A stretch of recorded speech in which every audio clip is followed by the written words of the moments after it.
Thank you, Jazz. Thank you, Jazz Music. That was so awesome of you, but it's time to move on. I forgot what we were doing. Oh, it's this asshole. Oh, I just remembered I have to deal with this one. Anyway, I forgot the voice I gave her. So, I make Kiki stream. I'm gonna be so for real. I don't think I would stream as much if it wasn't for Jay.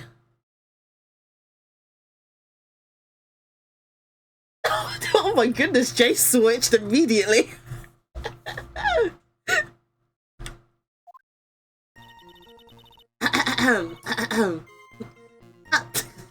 After he stabbed her in the back, he quickly picked her up in his arms. Then he carried her over to the car. I suppose that was the only way he could make sure the body stayed hidden. He couldn't just leave the body on top of the bridge. Oh, I'm sorry. I'm only supposed to talk about what I saw. I dislike you so bad. I also don't like this judge. He's supposed to be Canadian, and I refuse to attempt to do a Canadian accent. I don't like him much. Witnessing such violence must have been difficult. It gives him the most British accent. Yes, sir. I'm still shaken up. If he accepts this testimony as it is, we're finished. We're cooked. Don't say that. Oh well. Maybe I'll stop off at my favourite cafe on the way home. They make a really great mocha latte. This trial isn't over yet. Huh? That's what I like to hear. He's affiliated with Drake! Who is? Who? Alright, Miss Faye, your cross-examination if you please. You just gotta slide in an A? Yeah, but like, Canadians have like a certain way of speaking. Accents are like not my thing. The only time I do an accent is if it's like spurged from like the depths of hell. Like it appears randomly. Accents for me get summoned. I can't just conjure them up. Then you'll know he's Canadian. He said A couple times last stream. So the contradiction is staring you right in the face, Mia. Go on the attack. I forgot what this lady said already. I forgot what she said. I dislike her so bad. I forgot what she said.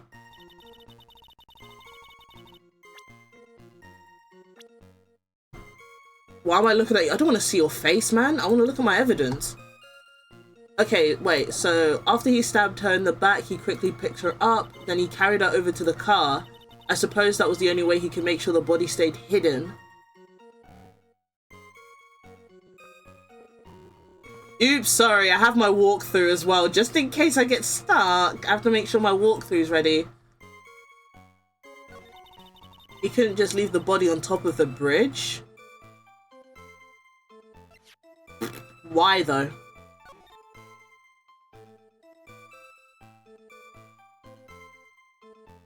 Yes, he could. He could have literally just thrown it into the river. Why did he take it to the car?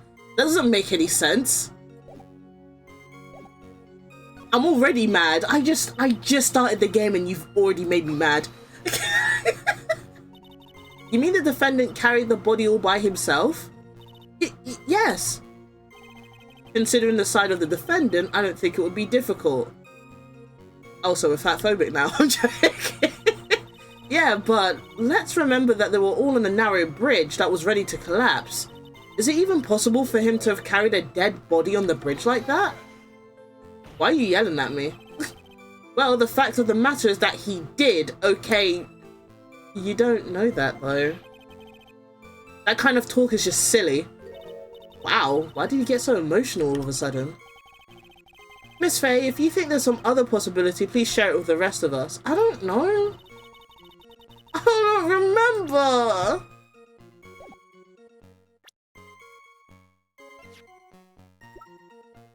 I just got here. That bridge where a white scarf talked to Dahlia, tell her this time the whole truth must come out. Well, spoilers for anyone else, but we already know that this girl is Dahlia from the first case we did. But for some reason, she's coming up as... Well, she says her name is Melissa for some reason. So, we already know something's going on. Okay, that's her dead carcass. She doesn't even look dead. She looks so peaceful. She looks like she's taking a nap. But why? Why couldn't he have left her on the bridge?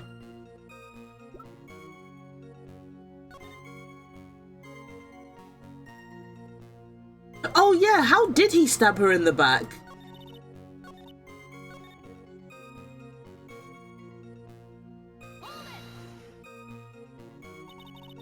Are you saying that the victim didn't fall down on the bridge? Actually, maybe she did fall? Of course she didn't fall down on the bridge. If she had fallen down, this photo wouldn't make any sense.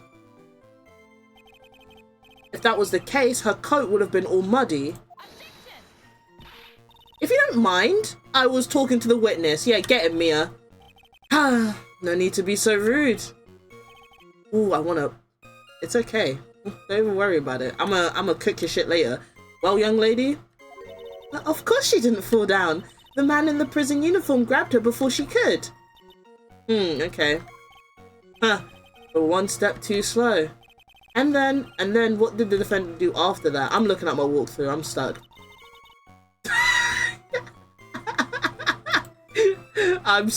I'm stuck.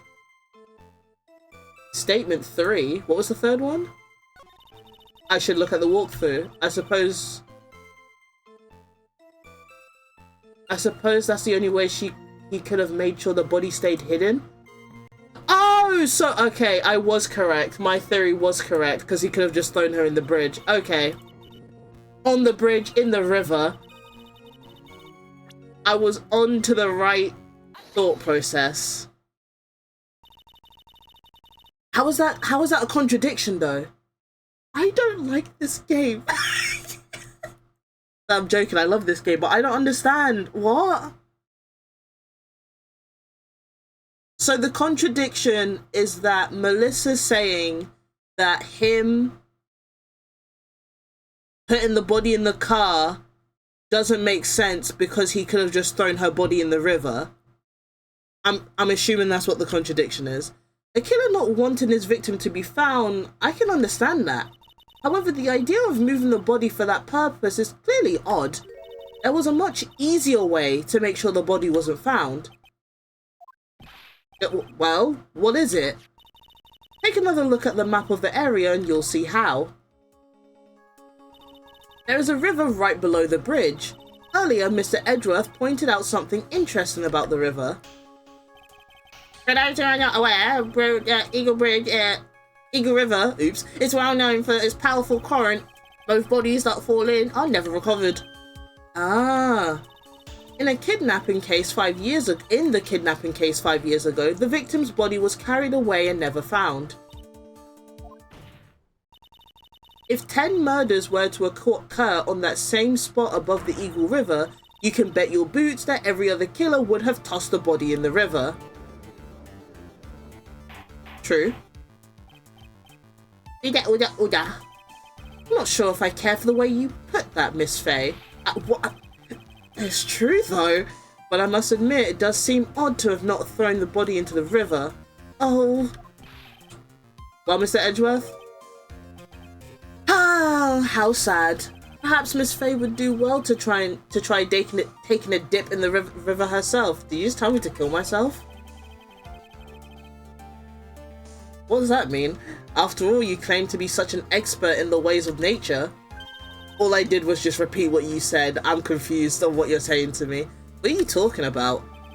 My point is that no matter how odd you may find the killer's method of body disposal, the fact is that this is what the killer did. None of your arguments have anything to do with what the witness saw.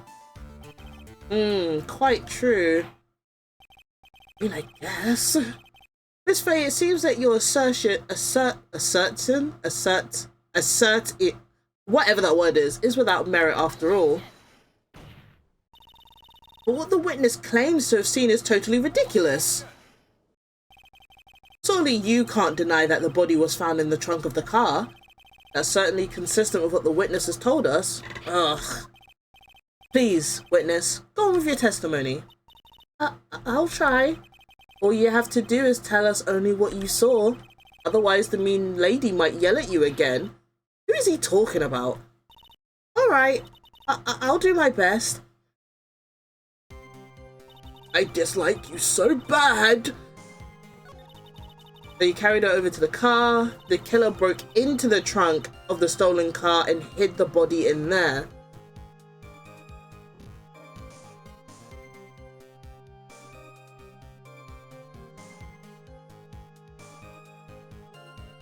How did you see that? Okay, last time we were here, she said, oh, I need my mouse up. Hold on, you guys can't see this without my mouse. I will have you see my cursor this one time. So, you see my mouse. She said she was standing here, and she could see diagonal what was going on. So, if he had carried her to the car, she can't see that. You picking up what I'm putting down? So,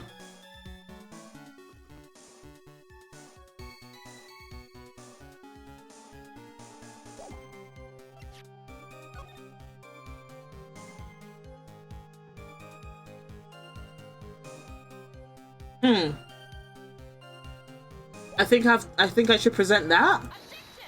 Yippee! Well, Miss Foster, it looks like you've done it this time. Done what? Oh, you can see my cursor. Let's get rid of that.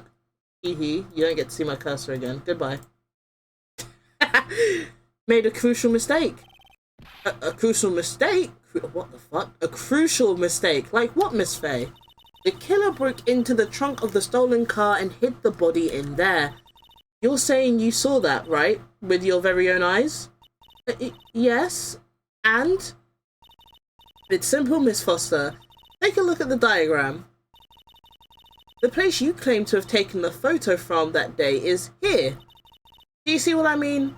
Even if you tried to see the car, this outcropping of rock is directly in the way. Oh. That's right, Miss Foster. You're a little liar. From where you were standing, you could not have possibly seen the killer's car. I admit that the diagram shows a large outcropping of rock. However, it isn't so tall that it would have stopped her from seeing the car. That's right. It's not high at all. I was able to see his car just fine. I'm so sorry, but that just doesn't wash.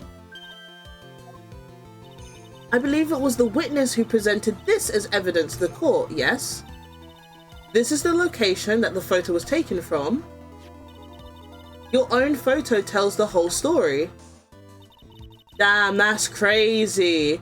You can clearly see the left side of the bridge, but the outcropping it being referred to is really more like a cliff. Ah. Oh, big yawn. Your view should have been completely cut off by this cliff, but you still claim to have been able to see the killer's car. Oh, no! Oh no, like, how could you have caught me in a lie? That's so, like, silly of me. Order in the court. What is the meaning of all this ballyhoo? What did you just say? Ballyhoo? Don't jump to any hasty conclusions. The fact that the escapee fled in a stolen car was reported on the news. After witnessing a murder, I'm sure you can appreciate that the witness was very upset. She must have heard about the stolen car and convinced herself that she saw it. I mean, I guess, but that's, like, not really good enough, is it? But she was repeatedly warned before stating her testimony. She was told to testify only about what she saw with her own eyes. Oh! Mr. Judge? Oh, what is it? I think I must have remembered things wrong. Hey, wait a minute. You can't just say that. Miss Faye, no one on the face of the planet is perfect. Yes indeed. Quite true. You know what they say. To err is human, to forgive divine. I'm inclined to give the benefit of the doubt to our witness here. Well, that's not fair. That isn't fair. It's because she's pretty. It's because she's pretty. Pretty privileges. Save the tears for later, kitten. Stop calling me that. Mr. Armando, don't look back until the trial is over. Now is the time to go forward. But that wasn't fair. Okay, kitten, you need to relax. You need to remember. Okay, the other kitten's testimony. The killer broke into the trunk of the stolen car and hid the body in there. So tell us, how did you know that? How did you know that he broke into the trunk? Aha! Until you can explain how you knew that, you're going to have a lot of very suspicious people on this side of the courtroom. But well, witness? Well, I'm certain that he broke into the trunk because there were marks left on the trunk lid. Were there? Oops, one bit. Is it? Oh. I mean, I guess you're right. But how do you know that? I'm certain there were scratch marks from when he broke into it. What? Let me see that photo. Yeah, it's there. It's true. These certainly look like scratch marks around the keyhole. It's obvious that this trunk has been broken open. Well, Miss Faye, are you satisfied? The judge is on her side. I can't make any mistakes here. Like, what do you want me to do, gang? What do I say? I'm confused. I have a smidgen of confusion on my face.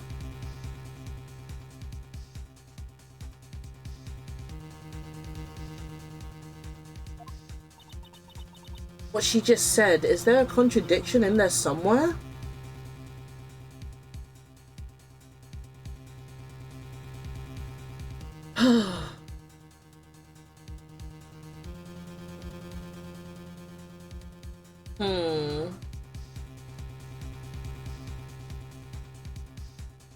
I don't think it works.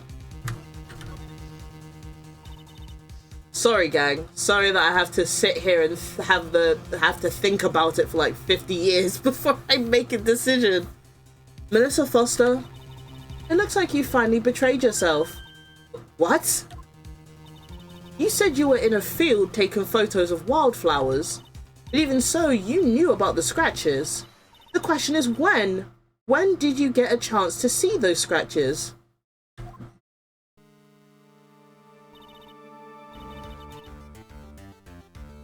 Finally, I finally got her. I'm getting pretty tired of waiting over here. And perhaps it would be faster if Miss Faye explained herself. Your Honor, there's only one possible explanation. The reason the witness had seen the scratches was...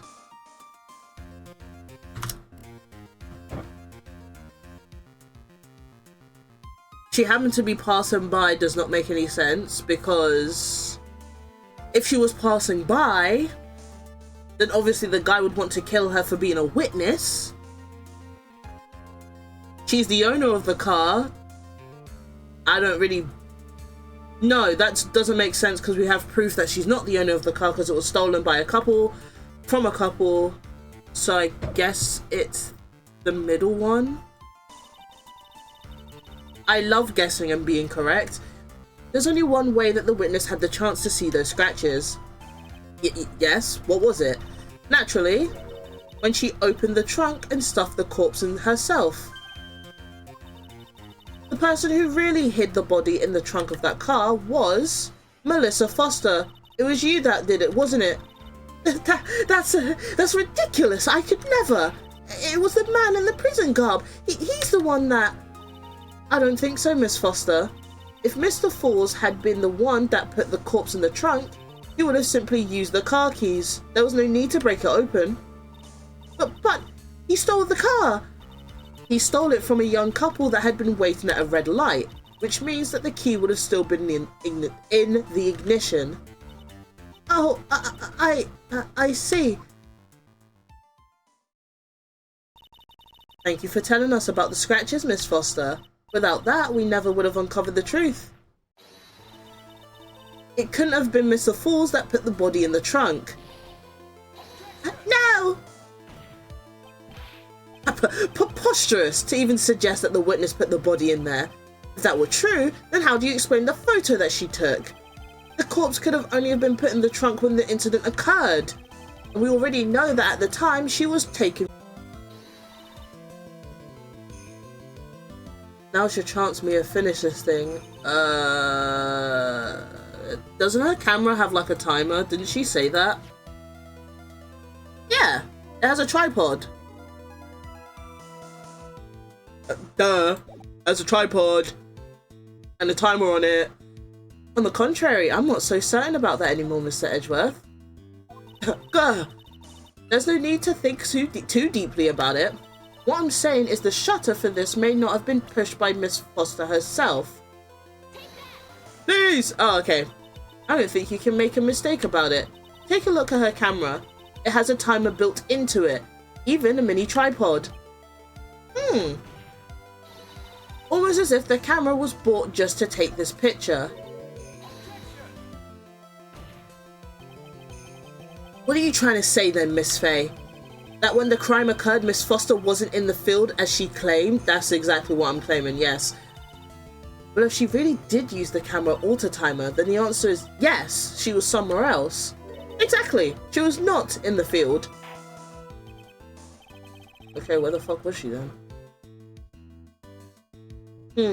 Would the defense please explain further? Listen, this is a crucial point. Where was Miss Foster when the incident occurred? In answering that question will also make clear Miss Foster's true identity. Well, we already know that she's Dahlia, but I think it has to do with this note.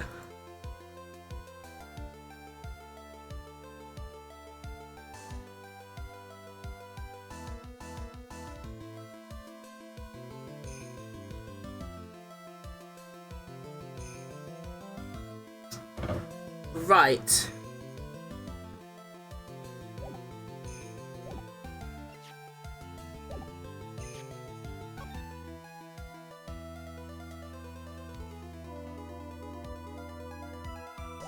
What time did she die? Between 4 and 5. Damn it. Yeah, that doesn't help. That don't help too much. Oh, is this Valentine's Day? That sucks. Sorry you died on Valentine's Day, gang. Well then, please answer the question. Ow! My leg! I clicked it. Where was Melissa Foster when the incident on the bridge occurred? I'm saving because I have no idea.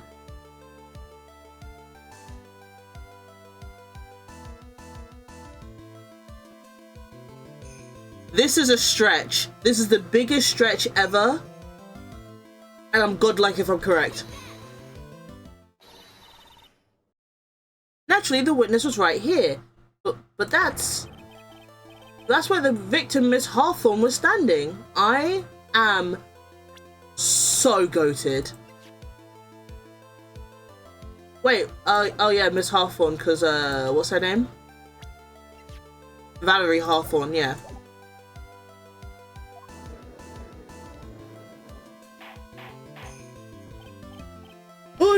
Oh yeah. Oh my goodness. Miss Faye, what on earth? Your Honor, if I may. After parting with the victim on the bridge, the defendant fled by car. Whee! But this would mean that there was no time to put the victim in the trunk. In other words, if someone put the body in the trunk, it could only have been before the defendant met with the victim. How asinine. Asinine? Of course Mr. Falls met with the victim. The only person with the opportunity to have put the victim in the trunk is the same man that killed her, Terry Falls. I don't even know if I'm saying his last name correctly. You still don't understand, do you, Mr. Edgeworth? By the time the witness photo was taken, the victim was already dead. The person in the photo was not Valerie Hawthorne. Okay. What? I've never heard anything more ridiculous in my entire life. Then who exactly is the victim in this photo? I just said. It's obvious, isn't it? It's your own witness. What? It's the only possible explanation. The woman that Mr. Falls met on the bridge that day was not Valerie Hawthorne. It was you, Melissa Foster. Me? Let's remember that it was raining and foggy on the mountain that day. Mr. Falls himself believed that the woman in front of him was Valerie Hawthorne. But the defendant knew Valerie Hawthorne very well. After all, she was the woman whose testimony helped get him convicted. But since then, my client has spent 5 hard years in a federal penitentiary. I have no idea what that word was. I'm gonna be so through with you, gang. He couldn't remember exactly what she looked like anymore. You were just making this up as you go along. Where's your proof? He literally asked to see her scarf. What are you talking about? Bro forgot the evidence. I've got it all right here. This piece of evidence will blow this case wide open. At the time of the incident, Mr. Falls had forgotten what Valerie Hawthorne looked like because of the note. Yes. I really should be saving. Mr. Falls had forgotten the victim's face. That's why he needed some piece of identification, namely this muddy scarf. It was Mr. Falls who requested that she wear the scarf to identify herself. That's already been proven by the note the victim left. Yeah, exactly, shush. In other words, as long as you were asking a scarf like oh my god, as long as you were wearing a scarf like she asked, anyone could have pretended to be Valerie Hawthorne. Well, what do you have to say to that, Melissa Foster? What? No! Where'd she go? Oh, she fell. Our moment. Just lock in. What are you fainting for? Lock in! Where's Miss Foster? She's collecting herself in the lobby. Is that all you can say? That's all you can say? It's obvious that Melissa Foster did it. She hid the body in the trunk and disguised herself as a victim. She set up the cameras to snap a fake photo of them together. The only question is, why did she do it? Well, isn't it obvious? She's the true criminal. Well, we have to wait for Miss Foster to compose herself before we start again. Until then, this court is in recess. The defense and the prosecution are instructed to wait in the lobby. Yes, Your Honor. Understood. Oh my goodness, how was that, guys? Oh, sorry, recess is... We're not in recess yet. Very well, the court is in recess. Okay, now we're in recess. How we're thinking, chat?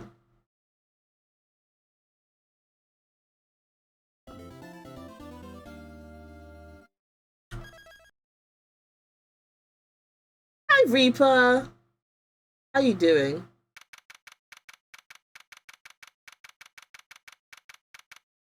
Let me take this moment to take a drink.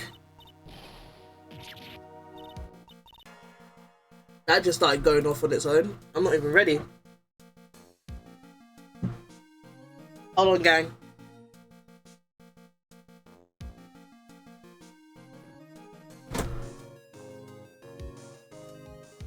I'm great now? That's great.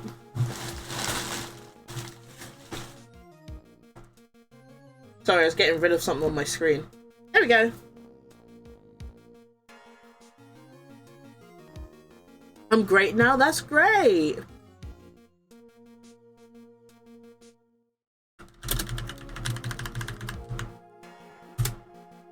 I just got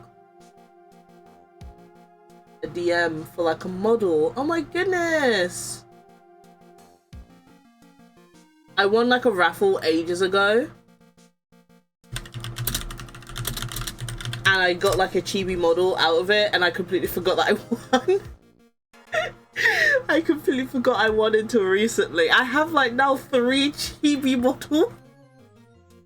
I have so many chibi models. I don't know what to do with them. 4, technically. I have 4 chibi models. How are you doing? How's the game? How's life? Life is good. I'm doing great. I'm starting to get a little bit congested because I've been talking for way too long. The game is fun. We're having fun here. I hope you guys are also having fun listening to me read this. I really just want this case to be over, mostly because I really don't like this judge. I miss doing a baby voice.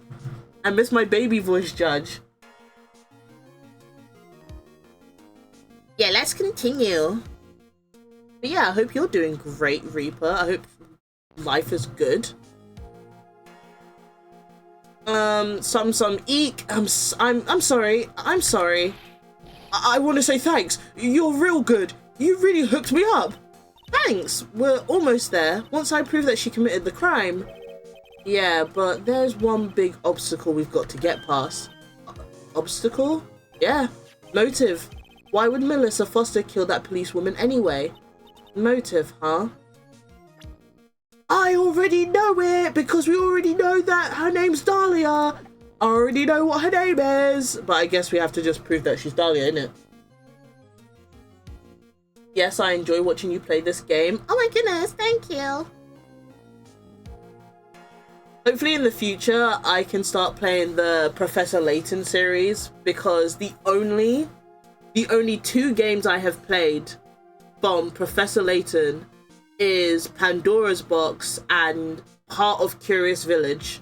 I have not played any other game, but I feel like that might get boring because it's just puzzles. But yeah, I'm so glad you guys enjoy watching me play Ace Attorney. I'm having fun with it. I need you to play that game for me. That might be something that I strictly play on like the Discord server, because I'm planning in the future to have games that are like, I will stream it directly just for like the Discord gang rather than streaming it. I feel like that would be more fun anyway. I have to go back to work, but I'll be lurking. I don't know if I already read that message, but good luck with your work, and I hope you have fun listening to whatever it is that we're about to read. Ace Attorney is becoming one of my favorite games for the story. Oh, it's so good. You're gonna love this, but listen, the story for the last 2 cases, you're gonna adore it, I promise you. Apollo Justice, I feel like could have been better story-wise, but I still find it fun. Anyway, we're still badly in need of information. Information. Right. What we need the most is info about this Melissa Foster herself. All we know is that she's a student studying literature. And one more thing. What is it? Well, the incident that happened 5 years ago, of course. The kidnapping murder case that Zebra Boy is on death row for. Stop, don't call him Zebra Boy. I didn't do nothing. I didn't kill nobody. I never lie. Sorry, you're supposed to have like a kid-like voice, and I'm not doing that for you. Mr. Falls, in that case, tell us more about it. About what happened 5 years ago. I'm gonna conjure up the most kid-like voice I can. Okay, I trust you. That day, that's close to baby. That day 5 years ago, I dream of it every day. Yeah. This picture, it reminds me of everything. Grid looks same, just like then 5 years ago. Like it could fall apart. Fall apart any minute. I can't do it. It's such a serious scene. I'll do a normal voice. I promise. So it's been broken like that for at least 5 years. Huh. Sorry, buddy, but you sound like the one that could fall apart at any minute. It's true. I did kidnap her. 5 years ago, I kidnapped my girlfriend. Excuse me? Dahlia Hawthorne, excuse me? How old are you? Real quick, how old are you? 25? How old is she? 19? How old was she 5 years ago? You would have been 20. Hold on. She would have been 14 years old. Are you serious? Are you kidding me? Your girlfriend, huh? Hey, hold on there. Did you say Hawthorne? Ow, my ears. Saying Hawthorne like got my ears. The victim's last name? Oh, hi, Toxic. Dahlia Hawthorne's Valerie's little sister. What? Are you serious? The girl, let her go. Did he disciple? Shh, okay. Shut up. Come closer and I kill her. Sorry, but you're not going to get the chance.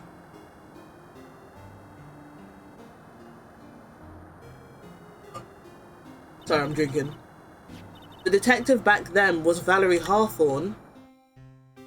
Excuse me, your girlfriend? I'm still on that bit.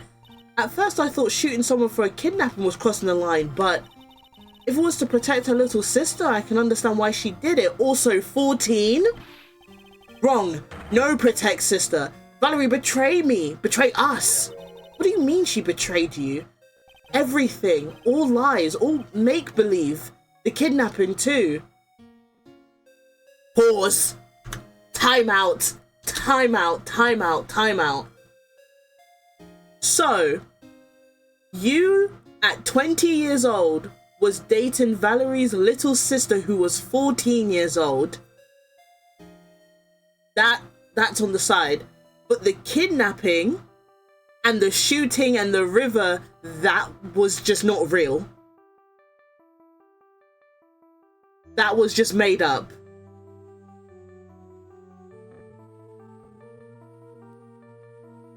So you got arrested for something that was set up.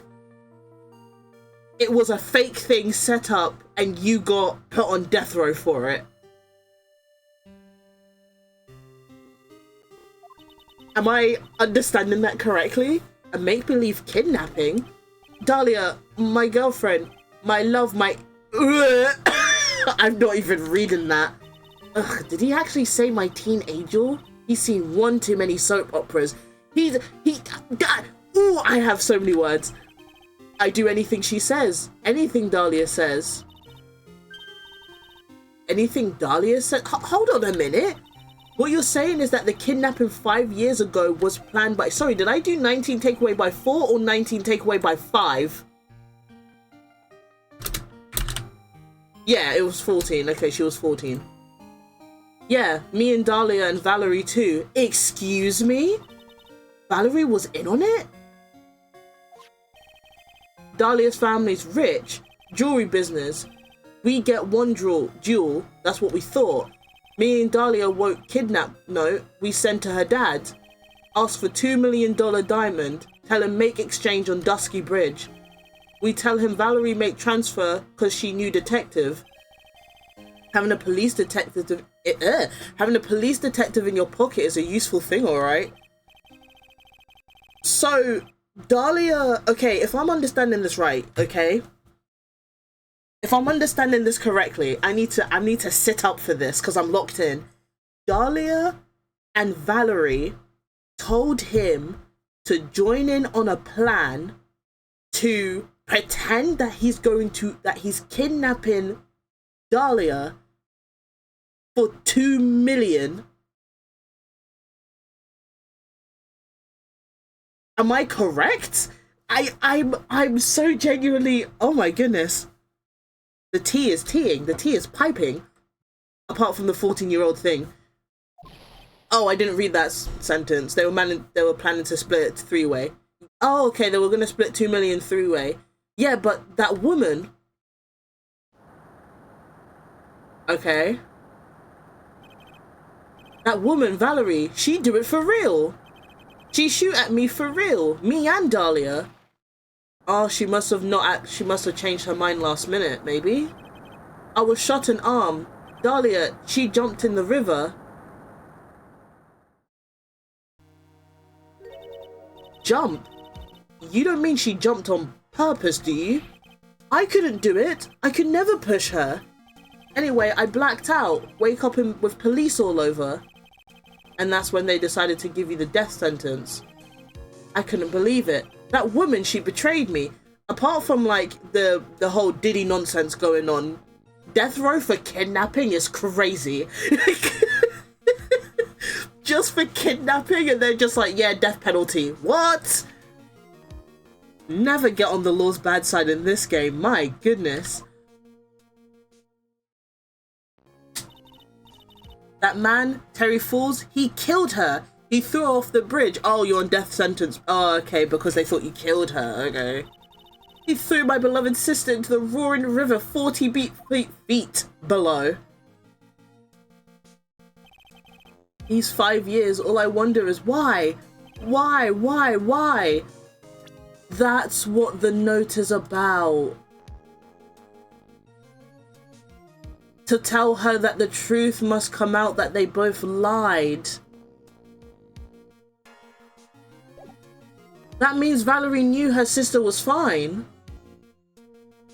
But she still lied anyway. Huh. Why did she lie? That's all I want to know. So that's why you called her? You wanted to hear the truth from Valerie herself? Yes, but I forget what she looks like. So I tell her to wear a scarf. I don't want to hurt her. Just ask why. Why? Why did you lie? Why did you betray me? I just want to hear answer come from her mouth, that's all. So that's why you made a crazy escape like that. Just one thing, zebra boy. My senses are tingling all over. Tell me, Mr. Falls, where is it? Huh? Where's what? Come on now, kitten. The ransom. The $2 million diamond. Remember that now? Did you give it back to Pops? Did the police take it? I don't know. Huh? You don't know? No, really, I don't know. It's gone. With Dahlia. With Dahlia? That day on the bridge, Dahlia put it in backpack. And she jumped in the river and took the damn 2 mil with her. That's crazy. Now gone with Dahlia. Gone forever. Into Eagle River. What? Hold on, gang. I'm just changing my microphone settings just a bit. There we go. Tell me if I'm being too loud. Please tell me if I'm too loud. He got played 100%. It disappeared with Dahlia? Huh? Wait a minute. You can come back in now. We're about ready to go. Mr. Falls, just one more question. When you said with Dahlia, do you mean the diamond is still missing? Along with the body of Dahlia Hawthorne? Never found her. My sweet Dahlia. They never found her.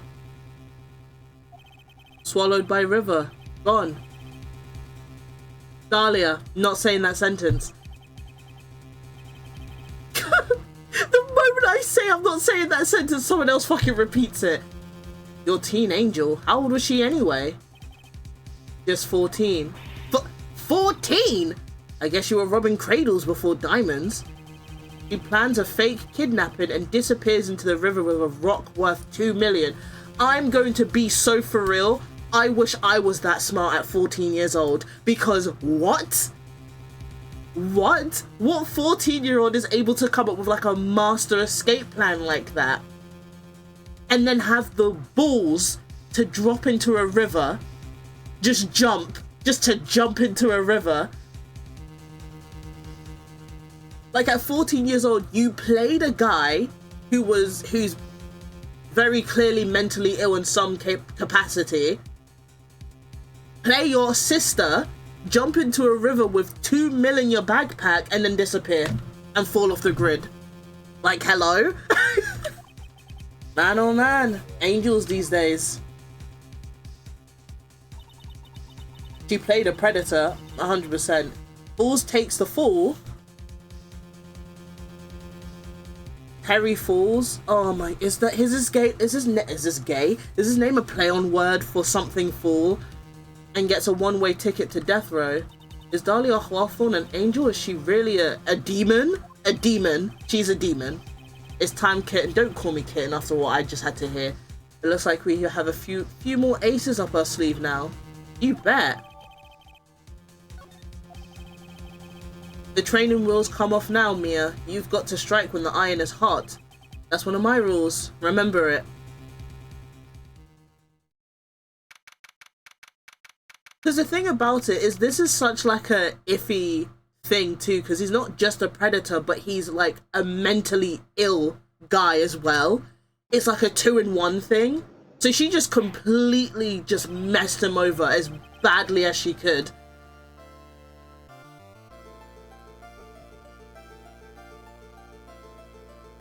Excuse me, can I have my walkthrough back?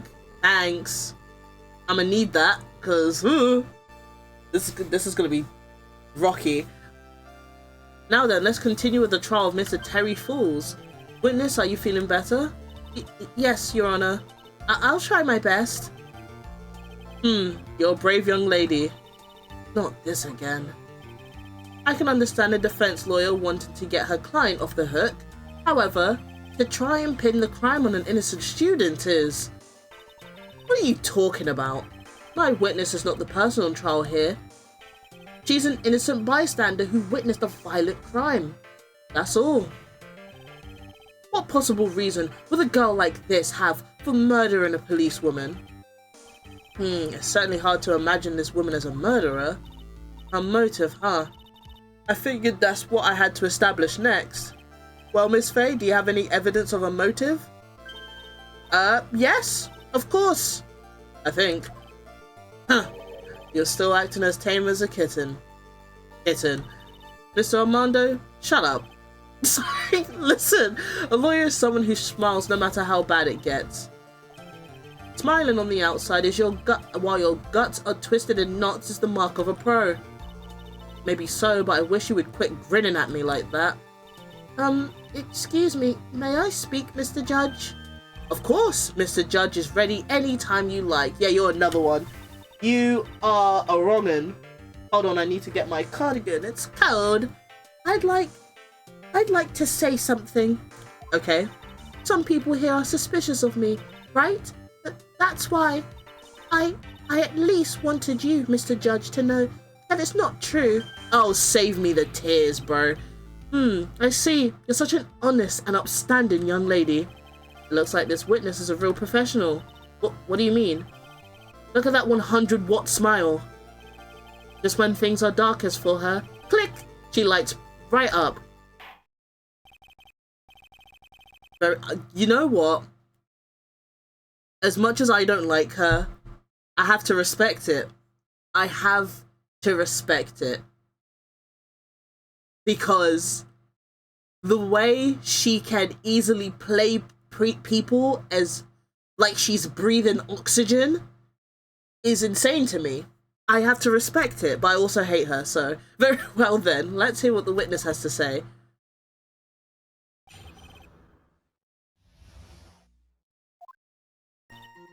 I was out of the country until the year before last.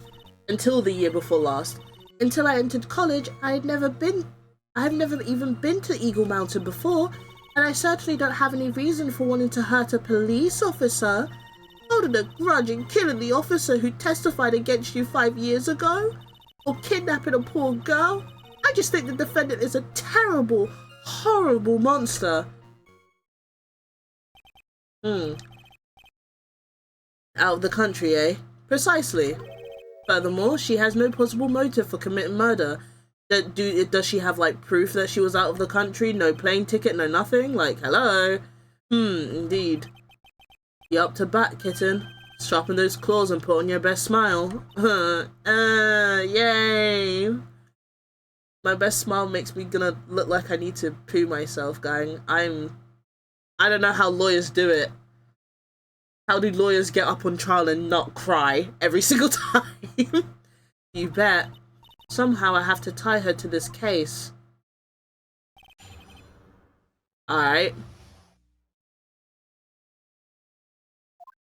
I'm interested on you bringing up that other case, so... Okay. Yeah, what's that about? Explain. A grudge? Well, The policewoman's testimony was crucial, wasn't it? Crucial in getting the defendant sentenced to death. Yes, and that's precisely why he harbored such a deep anger against her. So much anger that he forgot his own guilt. My client has always maintained that he's innocent of those charges. He seems rather forgetful. Your client, I mean. Huh. Not only did he forget about what he did, but he forgot the poor policewoman as well. What do you mean by that? Your client, he forgot what the detective looked like, right? Kiki, I just made a new thing for the DS, check memes. Okay, let me check the memes real quick.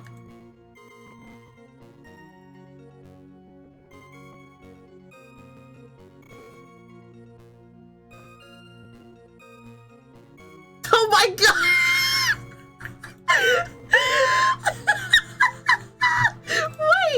wait, hold on a second. This is beautiful. Thank you so much, Joji. Hold on. It's time to add this to the DS. We got a new sticker, gang. We got a new sticker. You can just about see it. You can just about see it. Thank you, Joji. That was that's so funny.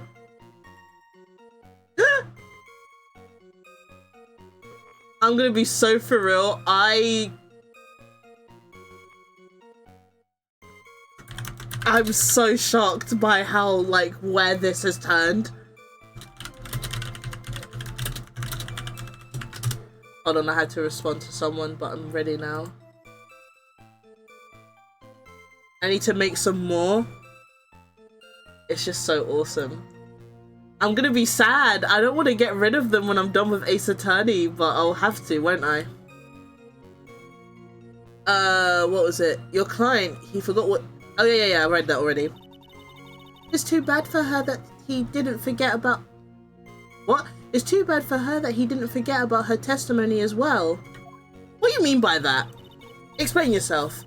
Oh, she's right about that. Mr. Fools is kind of forgetful. I will always press hard. I press hard on everything. Pause. You said he forgot what the detective looked like. What do you mean by that? Well, he couldn't tell who she was without some type of identification, right? Quite right. That's why the victim was wearing a scarf as identification. Why, if I had been wearing a white scarf that day, then he probably would have tried to kill me. That's true. He's clearly a bitter man. That is very interesting.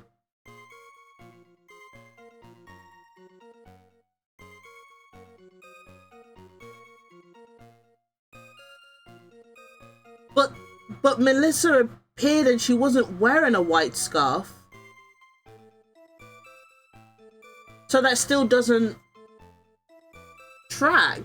It was like a light blue. Yeah.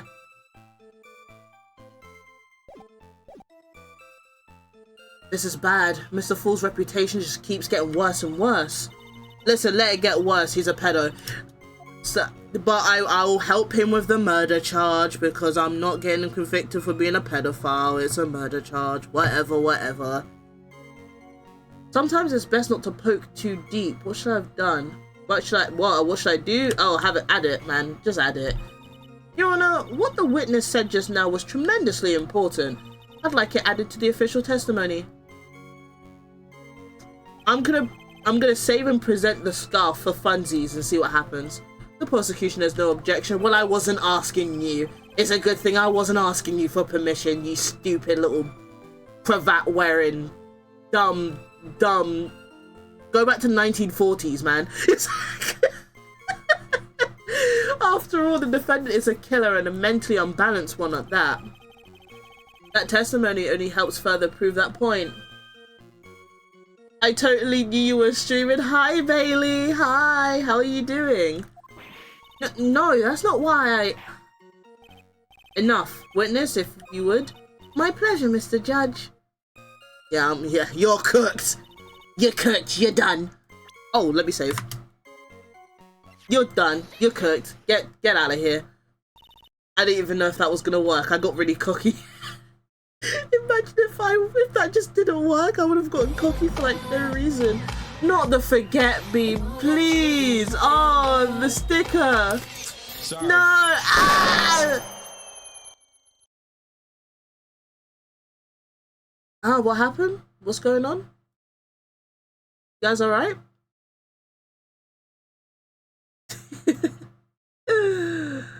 Oh my goodness gracious. Oh my god. Oh, hi Bailey. Hi. How are you doing? Witness, I want you to look at this photo you took. It's hard to see in the photo, but look at the scarf the victim wore as identification. Oh, you're talking about this scarf right here, eh? Yes, that's it. The scarf the policewoman was wearing. Oh, but it's not white though, is it? You're so silly. You're so stupid and silly. You're so dumb. You're dumb. You're dumb and you're stupid. I got it now, just don't mess up. But that's strange. In your testimony, you stated the following. I guess I'm lucky I wasn't wearing a white scarf. What, white? Yes, white. This is the scarf you identified as belonging to the victim. But it certainly doesn't look white to me. That scarf got poopy stains. Yeah, they kind of poo-poo themselves before they died. Well, it was foggy that day and it was raining as well. If it's foggy and raining, I can still tell the difference between blue and white. That's not going to change what a colour looks like. It's not surprising that she mistook it for white. Sorry, but not this time. Yeah, get out of here. The witness just confirmed that this was the victim's scarf. Yeah, but what's the significance? It's true that the scarf doesn't look white, but there's only one explanation for this mix-up. The reason why the witness thought the scarf was white is... the note? Oh, yay, yay! Witness, have you ever seen this note? No, no, never. It's top secret evidence. There's no reason that you would have. Flip my bang yang. I wonder about that. What do you mean? This note shows Mr. Fall's instructions to the victim regarding their meeting. It says, wear a white scarf for identification. Oh yeah, how do you know that? What's going on here? White scarf? Ah! Witness, you knew what this note said. There's no other possible reason for you to mistake the scarf's colour. Well, Miss Foster? No!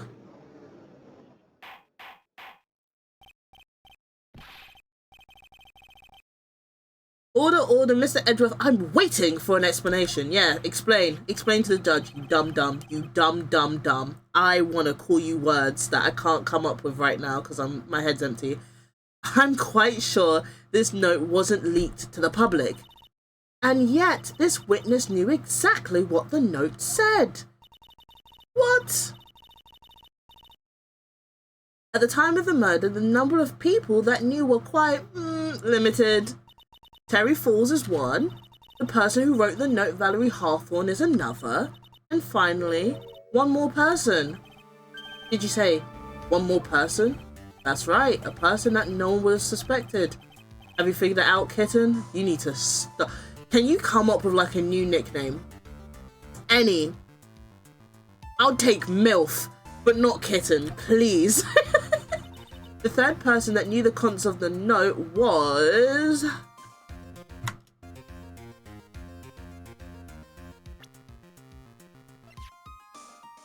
Oh!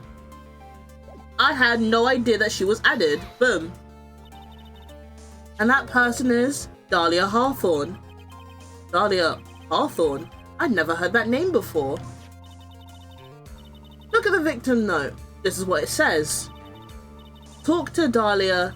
Tell her this time. There is her name right there. What's this? And who is... So who is this person? This Dahlia Hawthorne is the one like literally right in front of me.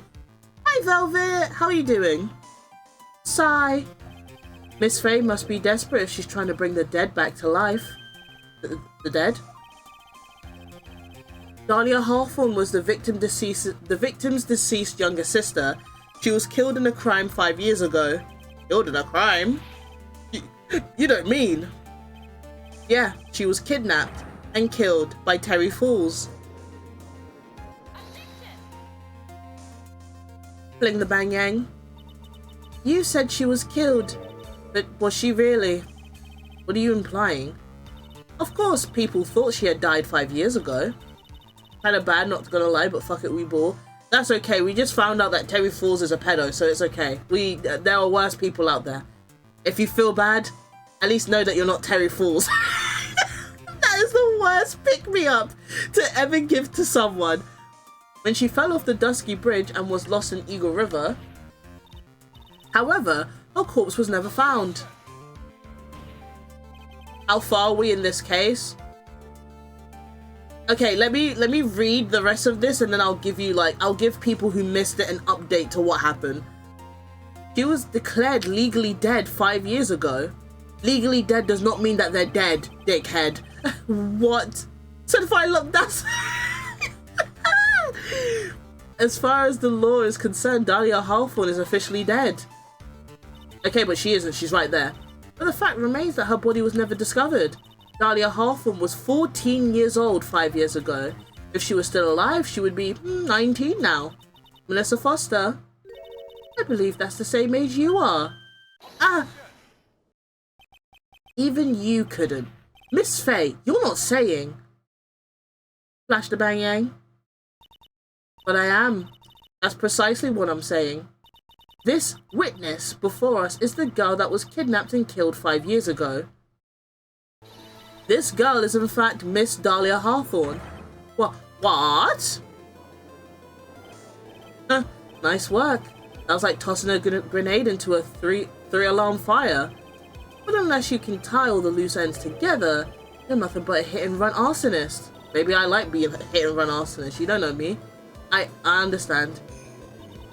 If I can expose her true nature, I can turn this whole case on its head. Now's my chance to make Mr. Edgeworth squirm. That's what he deserves, to be honest. Witness, just who are you anyway? I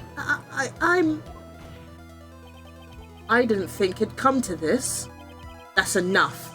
You don't have to say any more, witness. Yes, I understand. What? Mr. Edgeworth, explain yourself. Your Honor, I have an admission to make. I honestly never thought the defense would pursue the matter this far. You don't mean? Yeah, the prosecutor's office isn't filled with fools, you know.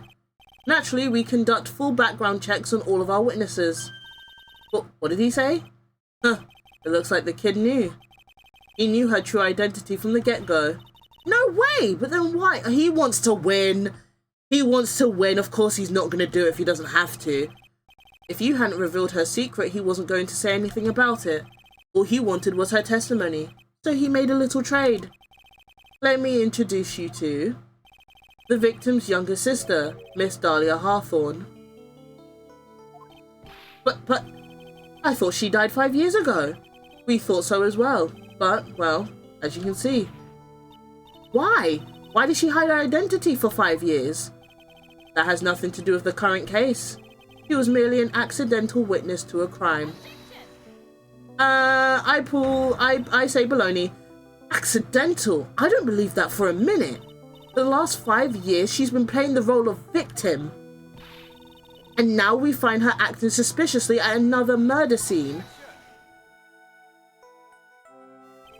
Really, Miss Faye, your strategy is clearly obvious. You're trying to pin your client's crime on an innocent witness in order to win. At any cost. How dare you? Please, let us take a moment to think. 5 years ago, this girl was kidnapped and nearly killed. But even worse than that, 5 years later, Dahlia Hawthorne lost something much more precious. Oh, her big sister. Oh, in the chat. I don't give a fuck. Miss Faye must be insane to even suggest that she murdered her. The what?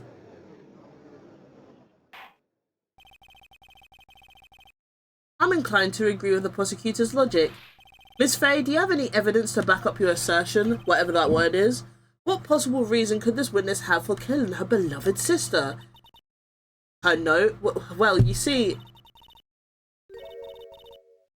I thought I was winning, but somehow he turned it around on me. I think you need a little push in the right direction, kidden. The defense is prepared to present evidence supporting our claim. Am I? I'm pretty sure it's the note. Pretty sure it's the note. And that wasn't me. It was this guy, this crazy coffee addict. We do not care. I think we've heard enough empty threats from you, old man. What makes you think they're empty, boy? Oh, because your protege looks like she's sweating bullets. I'm not sweating bullets. I am sweating bullets. You think you're in a tough spot, huh? Of course, aren't I? No. You've just arrived at the moment of truth, that's all. Whether you win or lose, that's up to you. Up to me? The rashness of youth. How charming. You're younger than me. This is coming from someone younger than me. That's what I'm saying. Now then, let's not waste any more time, Miss Faye. What motive? What motive? The motive? Save it. I already know it. Let me save it again. The story starts after Terry Falls escaped. He called Valerie and told her he wanted to meet. This is the note she left. It says, talk to Dahlia. Tell her this time the whole truth must come out. He thinks he's so raw holding that coffee cup during a trial. Yeah, he does. Valerie Hawthorne gave Dahlia a warning. She told her she was going to reveal to the world the whole truth. The whole truth? There was a dangerously important secret between Valerie and Dahlia. Okay, if she says it, I want to say it first and give you guys a catch up. What we found out was that Terry Falls 5 years ago was dating Dahlia. He would have been 20 years old 5 years ago. Dahlia would have been 14. That's why I called him a pedophile, right? So he and Dahlia were dating, and Valerie was a newly made detective at the time. Dahlia, we assuming it was Dahlia, came up with the idea for all three of them to stage a kidnapping and steal Valerie and Dahlia's father's diamond that is worth 2 million, right? They requested that Valerie do the exchange because she's part of the police force. The diamond went into Dahlia's backpack. I don't know what happened. I believe Valerie, like, last minute was like, no, I can't do this. Shot Terry in the arm, and Dahlia jumped into the river. Now, Dahlia is alive.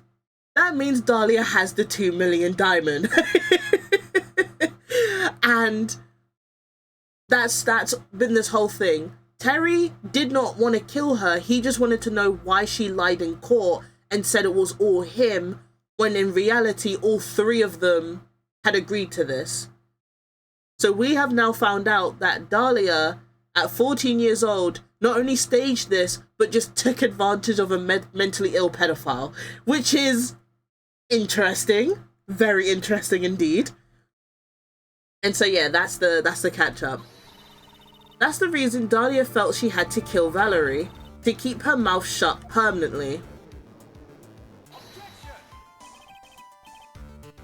So yeah, that's why we're coming to the conclusion that Dahlia wanted to kill Valerie so that Valerie couldn't tell the truth of what happened.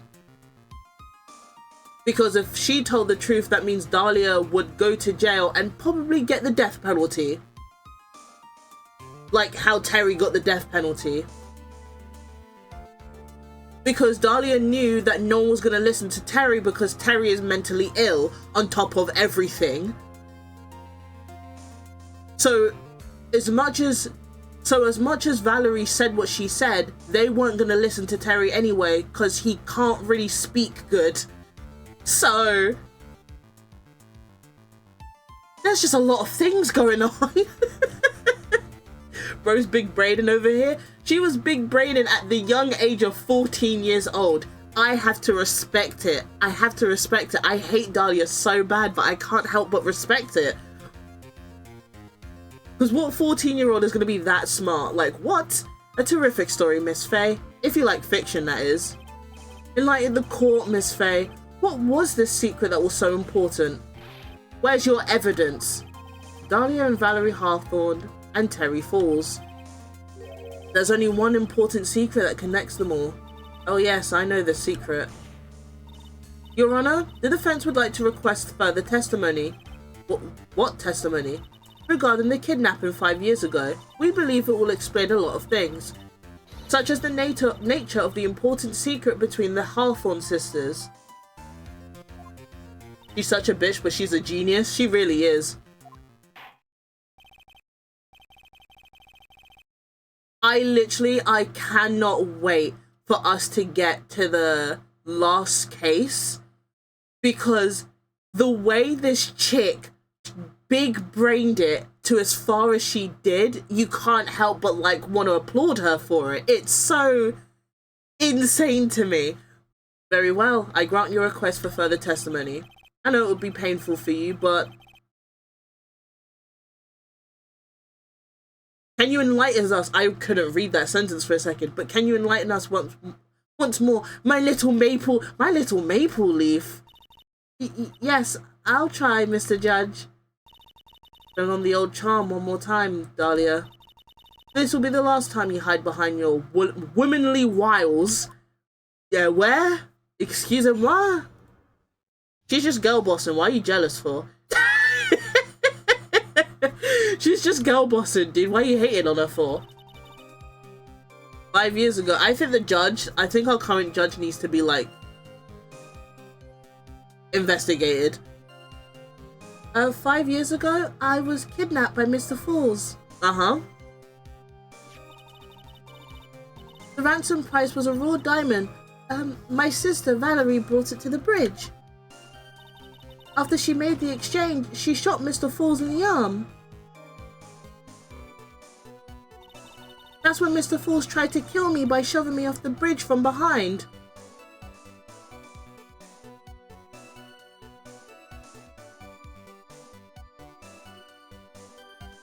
That doesn't make any sense. I survived, but I was afraid I might be kidnapped again for my family's money, so I decided to change my identity and start a new life.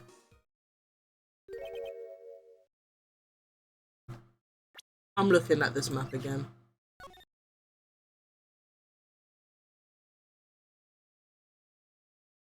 So,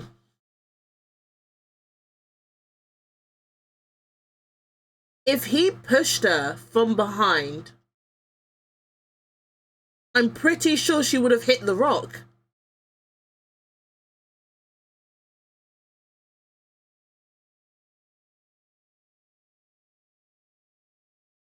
Right?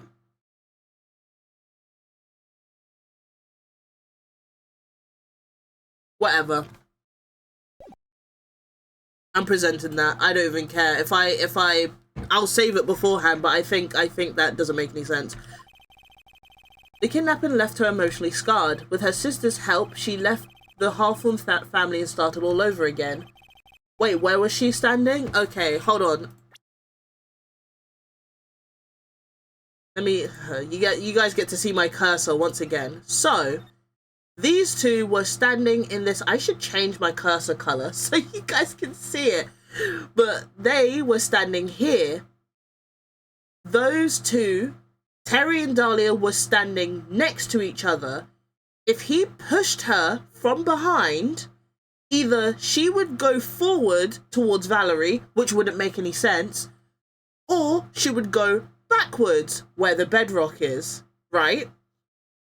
Obviously, Terry's not going to push her towards Valerie. He wants to push her away. And the only way is behind, right? So she would go to bedrock. Do you guys understand what I'm saying? And how her testimony did not make sense? if I'm understanding this correctly, if I'm wrong, I'm wrong. But I believe I am correct because I'm awesome and I like this game. This game makes me feel smart. I'm picking up what you're putting down, thank you. And we're to believe after all that she murdered her sister? Preposterous. Okay, thank you, Mr. Edworth. Miss Faye. Yes, Your Honor? As you've heard, the witness is still traumatized from the kidnapping. It was 5 years ago, get over it. I'll ask you again to be extremely gentle in your cross-examination. I think she should just lock in. So, I think she should just lock the fuck in. It was 5 years ago, get over it. Mr. Edgeworth got the job on me again. If we're not allowed to fight, then let's twist some arms. How long have we got until an ad? You know what? I'm starting to get a little bit congested.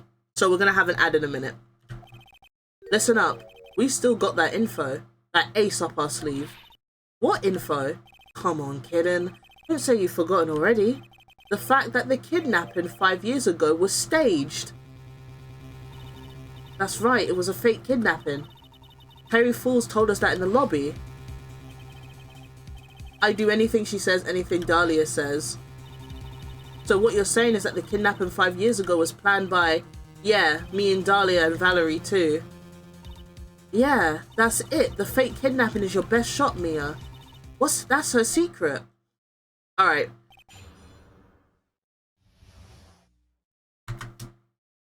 Right, we're gonna go into a break. And I have words on stream! So you get to play a game for those who don't get an ad. Anyway, be right back.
Hi gang.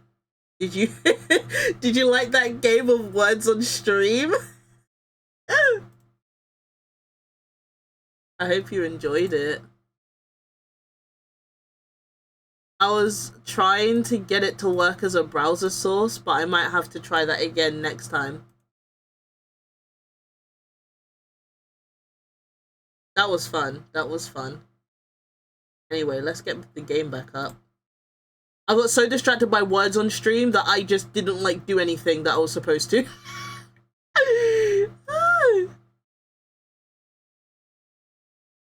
Don't ever let me make a fool of myself like that again. No, but like you got a really long word.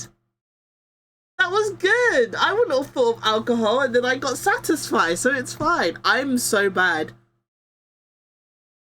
I'm so bad at those types of games. But anyway, now that we're out of the stream, welcome back everyone. Let's go.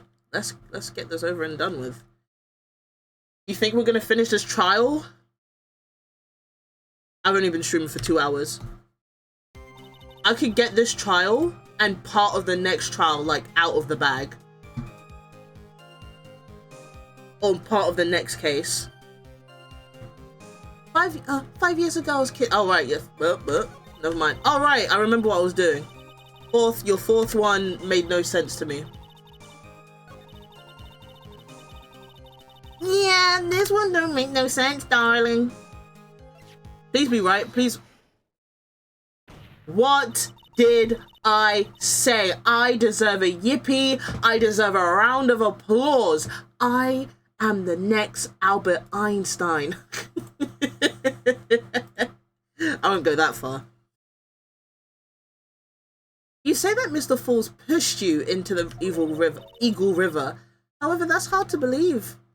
But it's true. I felt a push on my back. I'm certain of it. It was Mr. Falls. Oh, you're so stupid. I'm sorry. I guess I wasn't clear enough. I shouldn't have said that's hard to believe. I should have said that's impossible. Impossible? I asked that the court recall the condition of Dusky Bridge now and 5 years ago.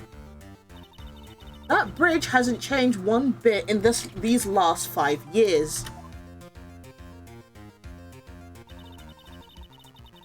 It was if someone had pushed you from behind, as you claimed. Yeah, okay, so it was okay. Instead of being carried away by the river,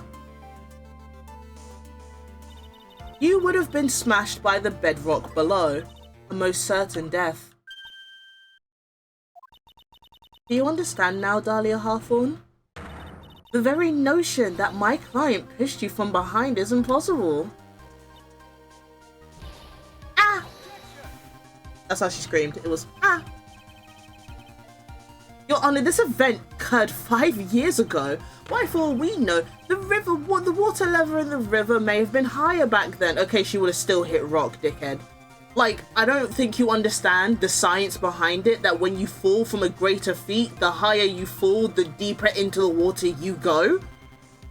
Right? That's correct, right, chat? That's correct, right? Am I stupid, or is that just correct?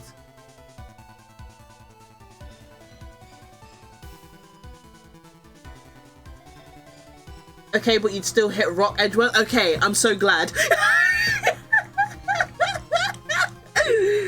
If the water was higher and she fell from 40 feet, I think she would have still hit the rock, right? But it's 40 feet from the bridge to the river. A small change in the water level wouldn't have made a difference.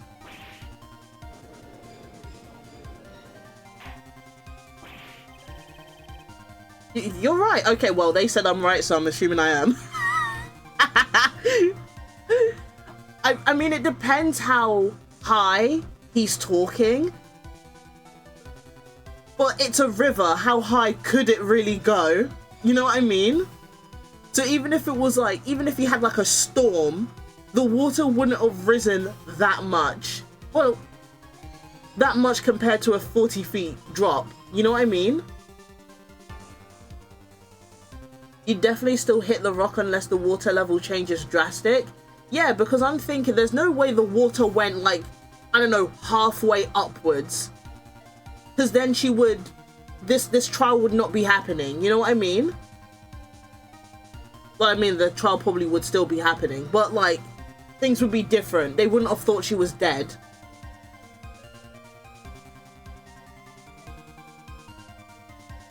Right? I'm not stupid. I was like... But the way how Edgeworth said it, he was saying it as if it wasn't that drastic. So it was like, if it wasn't drastic, then she would still hit rock. And the defendant couldn't have pushed the witness into the river. Young lady, what is the meaning of this? You see, Just a moment, Your Honor. It's true that the witness testified that the defendant pushed her into the river. However, she never stated that she fell from the back end of the bridge. What do you mean? After being shot in the arm, it's plausible that Mr. Falls panicked. Therefore, he could have unwittingly pushed her off the side of the bridge. I mean, I guess that could be true. If that's true, she would have fallen into the river.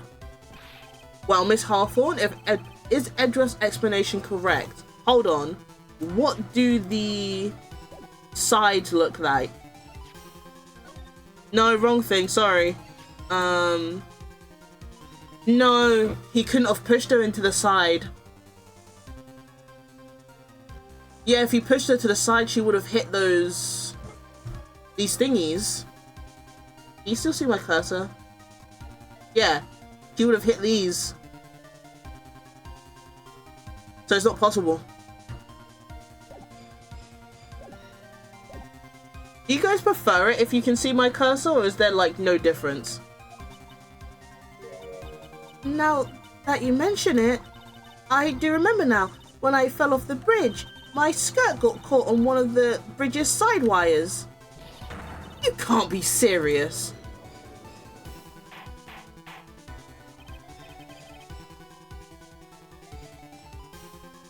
I mean, I guess that might be possible, but you need some stuff to go wrong.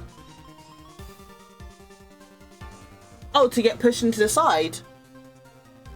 Yeah, the only way I can think that she got pushed into the river from the side is if, like, the wires got, like, broken.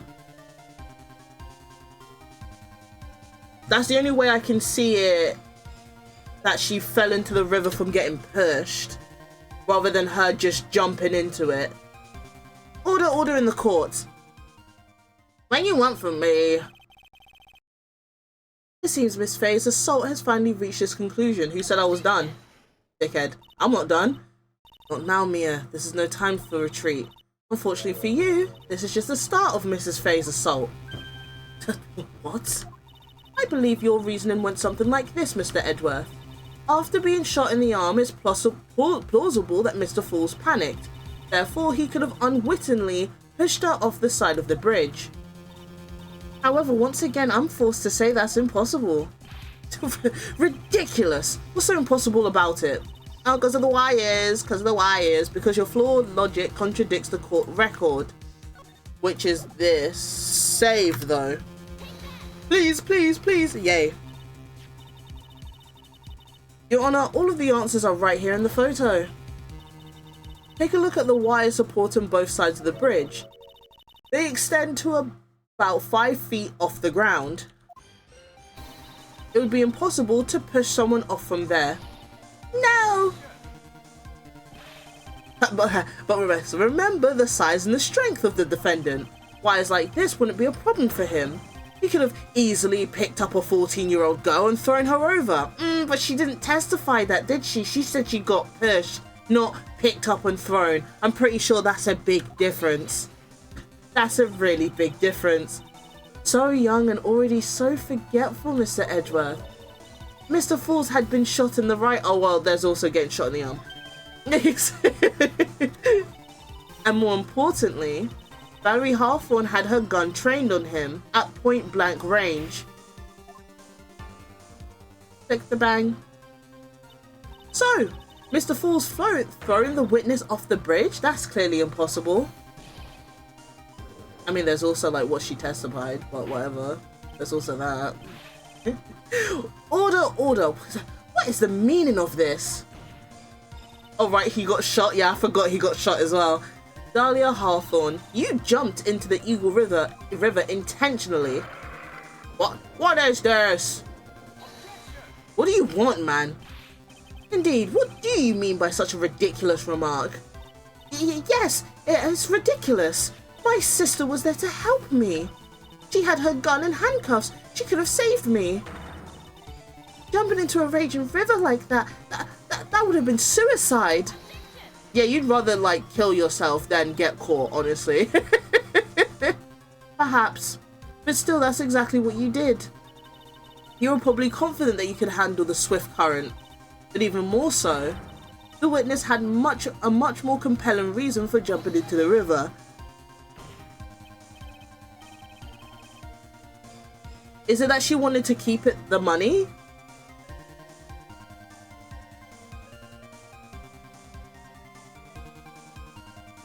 It could be that she wanted to keep the jewel. Oh, then what is it? What was so important that she'd want to jump into the river? The witness is still alive. This fact alone explains everything. This is why she risked her life by jumping into the rapids of Eagle River. I think it's the diamond. It's just that easy. 5 years ago, something else disappeared along with Dahlia that day. The item that Valerie brought up to the mountain with her, the $2 million diamond. To be fair, like, if you really think about it, her dad must have, like, loved her to a certain extent, right? Because to give up a $2 million jewel in exchange for your daughter, like, that's 2 million quid, like. I mean, that might not mean much, if anything, but I don't know. That's a lot of money to just exchange for your daughter, especially if your daughter's a little shit. Listen, you can make a new kid. Exactly.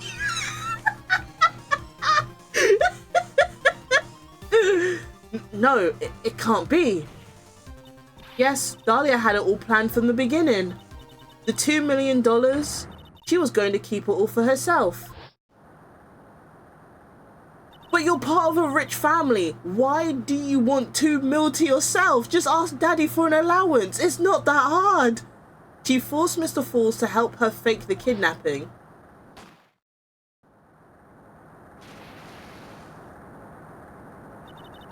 At the last minute, she betrayed him and threw herself into the river, with the ransom tucked away safely in her backpack.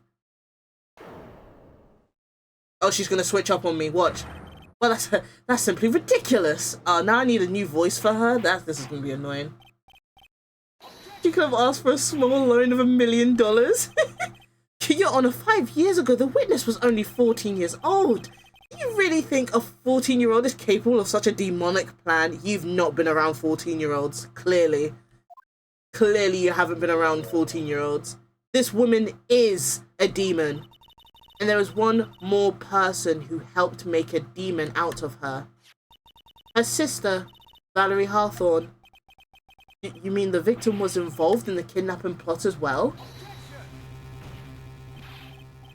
She was a detective then? You're saying she participated in her sister's kidnapping? Have you ever been 14? They're demons. To be fair, like, you got 14-year-olds who are the most sweetest pieces of pie ever. They're a sweetheart. And then you got other 14-year-olds who act like they were born from the devil themselves. So bro has not been around enough 14-year-olds. Precisely. I'm sure that it weighed heavily on her conscience for the past 5 years. This is the sole reason behind the victim's murder. What do you mean by that? On the day of the murder, after receiving the phone call from Mr. Falls, Valerie called her sister, Dahlia, and then she told her what she was planning to do. She was going to tell the whole truth, as she wrote in her note.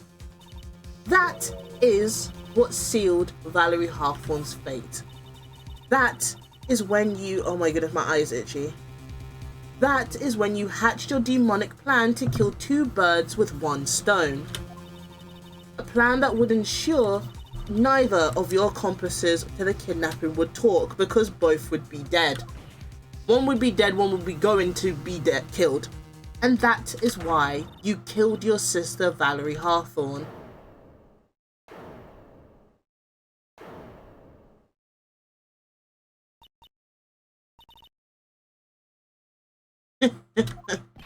Who is that laughing at a time like this?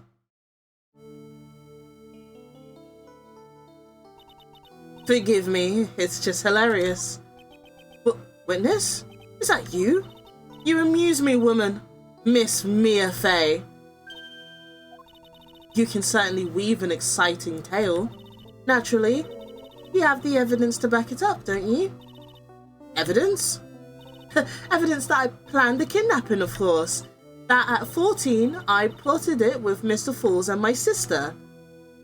Well, And one more thing. What happened to the $2 million diamond? If you can't prove evidence to at least show that... Well, Miss Fey, I don't know. That's not...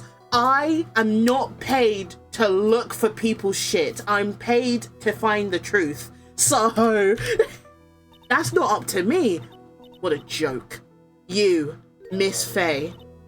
Are you stupid or something? How can I prove a fake kidnapping that happened 5 years ago?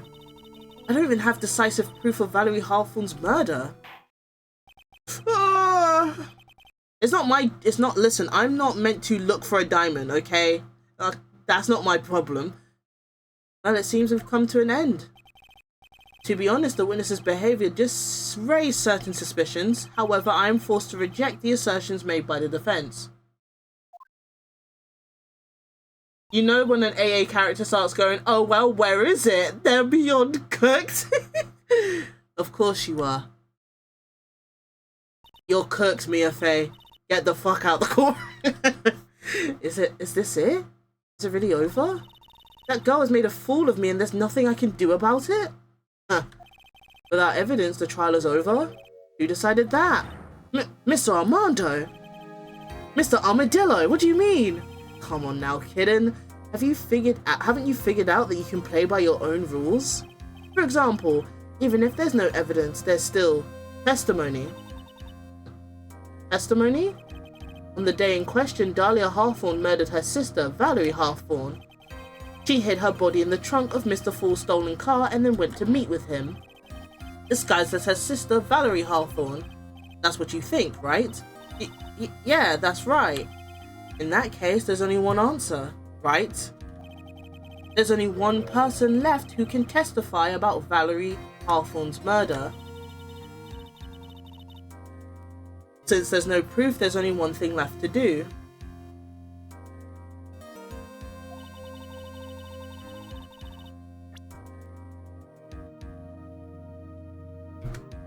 Who's one person?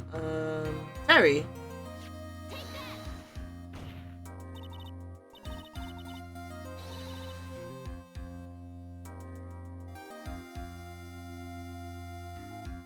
Your Honor, the witness wishes to call a new witness. A new witness? Yes. We would like to hear the testimony of Terry Falls.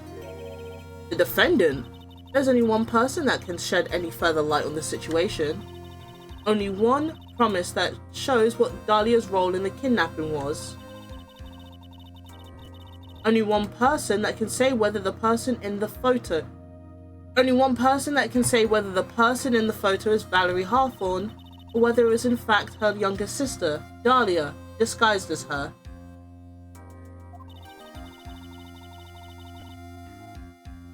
There's only one person who can solve this riddle once and for all. And that person is Terry Falls. Well, Mr. Edgeworth, what's your take on this? Why not? The prosecution has no objection. Very well. Bailiff, bring the defendant to the witness stand. Okay. This is my last chance, Mr. Falls. My last chance to establish Dahlia's guilt. I think we're coming up to the end of this trial. I think. You're all I have left. If we finish early, we can take a very small break and move on to the next trial case, the final case, for a little bit. So I'm getting comfy. Oh my goodness. Defendant, you've heard everything that's been said up to this point, yes? I don't believe it. No way. Dahlia died 5 years ago. Valerie betrayed me. Mr. Falls, I don't know what she said to you 5 years ago, but one thing is clear. Dahlia is very much alive, and you were used for $2 million, and you're a bit of a weirdo. That's not true. Mr. Falls, there's only one question I want the answer to. 2 days ago on Dusky Bridge, who did you meet? Was it Valerie Hawthorne or was it Dahlia Hawthorne? Dahlia, did you betray me?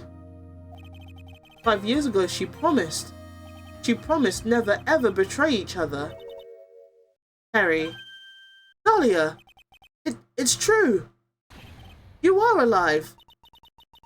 You don't trust me anymore? That makes me sad. Tell the truth. Tell the real truth. I believed in you. I shouldn't need to say it. You should already know. But there is one thing that I will say. My life is in your hands right now, Terry. Ew. She shouldn't be allowed to talk to him. She shouldn't be allowed to talk to him. How is this allowed? Hello?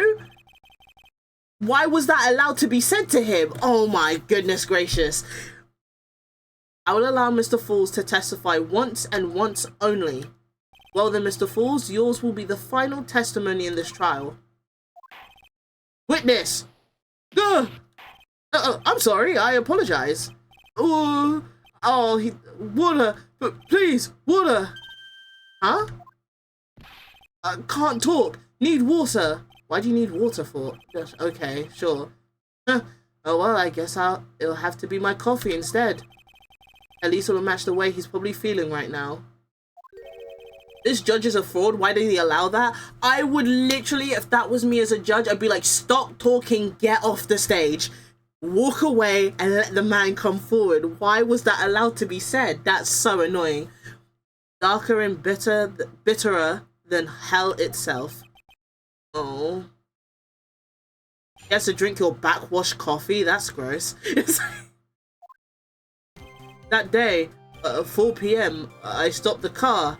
I was in front of Bridge. She wasn't there, so I waited on Bridge. That was a lie? Okay. I watched my car from Bridge. I never put no body in that car. That's also a lie. Finally, one woman came. She stood in front of me. We talked, then she left. That was Valerie, not my daughter. Okay. Oh, you think this is a game? You think we're joking? You think this is games? Because I will literally backhand you. Mr. Falls, you're covering for her. Do you think she would do the same for you? Excuse you don't get to interrupt me. Move your side. That's enough, Miss Faye. His last statement was a fitting way to end the final testimony of the trial. Well then, Miss Faye, please proceed with your cross-examination. Is this how you want it to end, Mr. Falls? Another guilty verdict to go along with your death sentence? There's only one person who can stop it. You kidding? I think. Yeah, thank you for your confidence, Mr. Armadillo. I really appreciate it. Let me see what I need to present, because he's just straight up lying. It's this, right?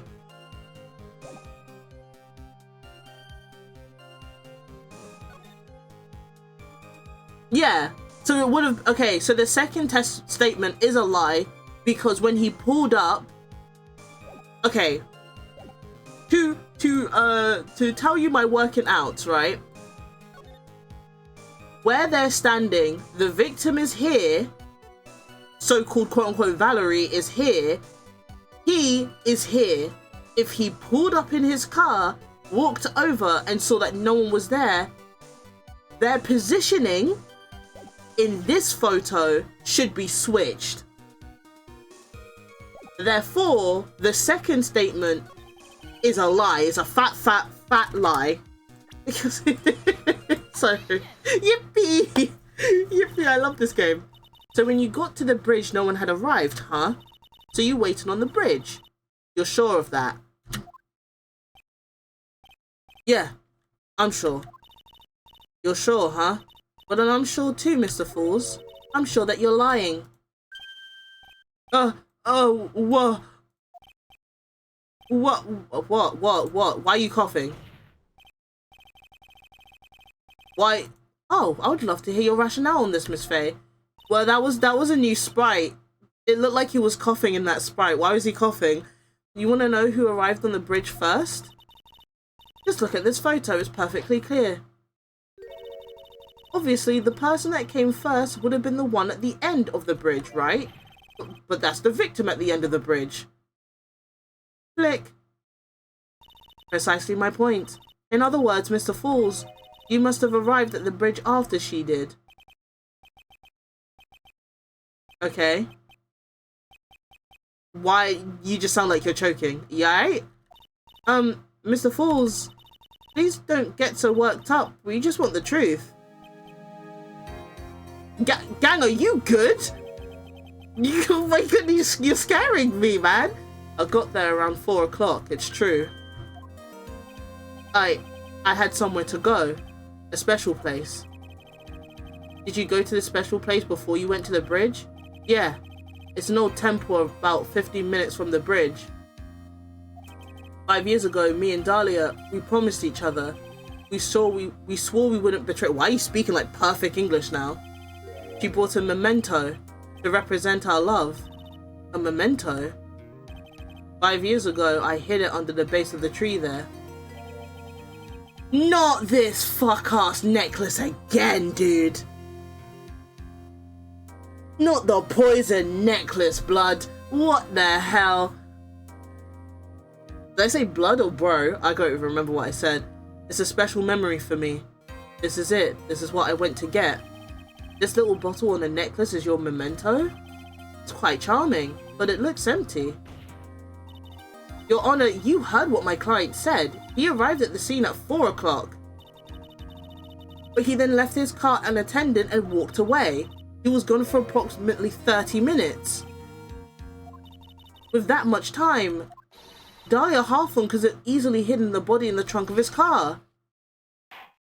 He's like, I'm actually concerned. I think he's dying. He's straight up like, he's coughing, dude. Indeed, there was certainly enough time for it. I still got a chance. Mr. Fools, there's no mistaking it. Gang? Huh, Mr. Fools? Gang? Oh, gang's not good. Gang, what did you do, gang? That's enough. Please. Witness? I promised her 5 years ago, if it ever happens, that we can't trust each other no more. Then we're supposed to drink bottle. She told you that if you ever couldn't trust her anymore, that you were supposed to drink poison as a memento for your love?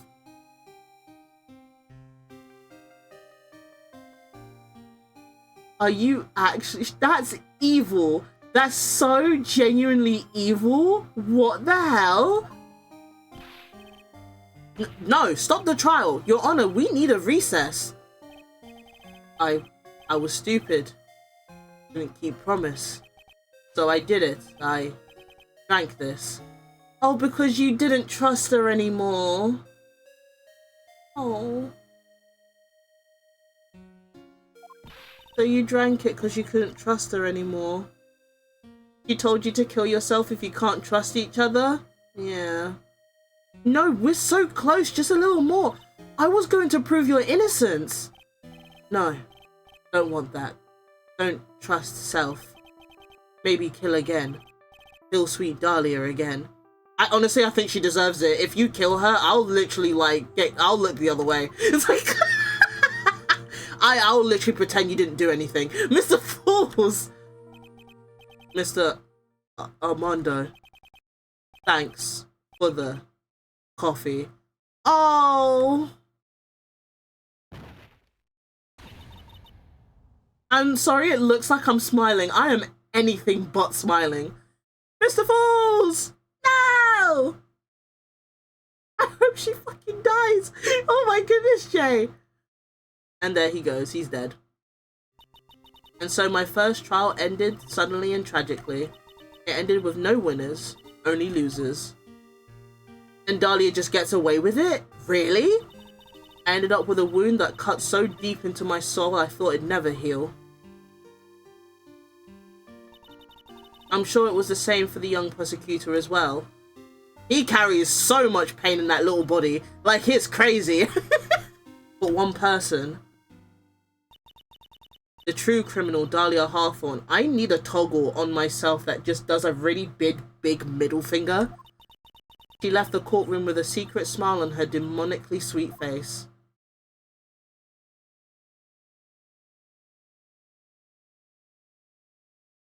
And you're smiling.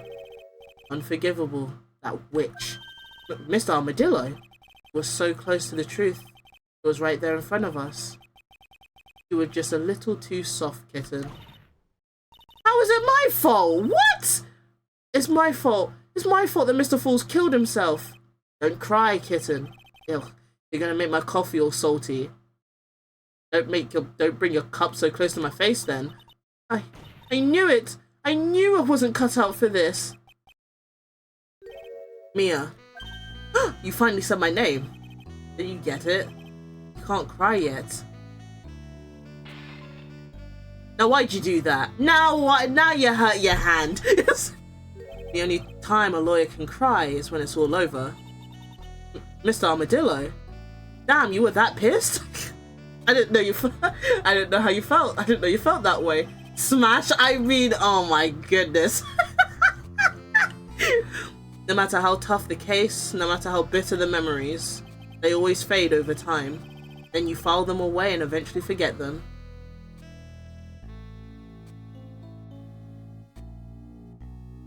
Okay, you know what? Same! Come on, gang! 1 year later in this very same courthouse, I myself got wrapped up in that case. Oh yeah, that one. Yeah, that was you, Phoenix. I forgot.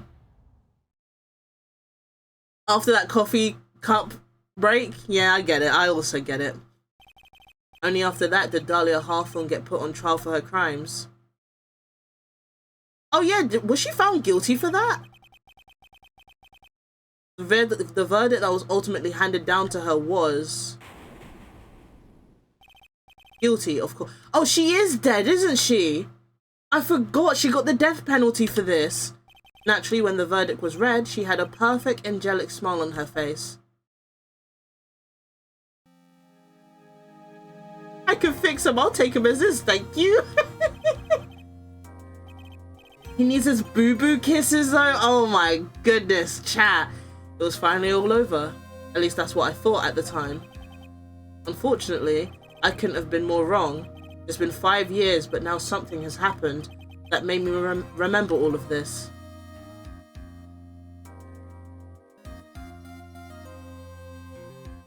Yippee! We made it to the end, gang.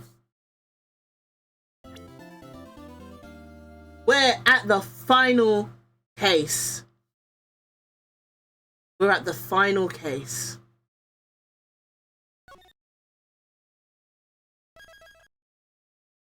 I'm gonna do another 3-minute break. So I can refill my juice and get a small snack. Everyone else, do some stretches, get yourself juice or water or whatever it is you need to get. And if you don't have a sub, then you won't get to play words on stream, and I'm so incredibly sorry. You might actually get to play words on stream, who knows? My break might be 5 minutes instead of 3. But yeah, take a quick break. See you guys later.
Hi. Hello. I don't know what it is about that words on stream game, but it's kicking my butt, dude. I don't know what they put into that game, but it should not be as difficult as it is. Ah, ugh. Why would you do that, man? I just finished eating my snacks. Why would you do that, man? What did I do to you? Why did the image have to be his stupid ass and his tiny legs?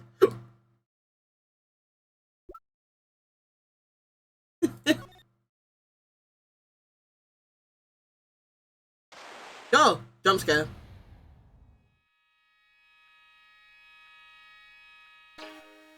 Chisito? The treasured Korean village heirloom whose name means 7-branched sword. That's how I stand, it's true. It is said that the sacred sword represents life itself. Though the branches may appear to be infinite, the choice is limitless.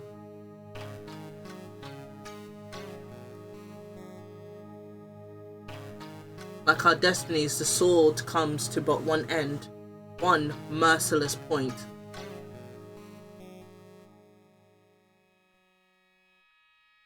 And when the silver cord, the fragile thread that binds us to this world, is severed,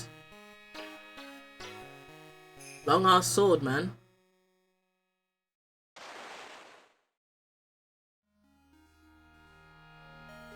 Rah! The illusion is revealed, and the whatever of fate is finally laid bare.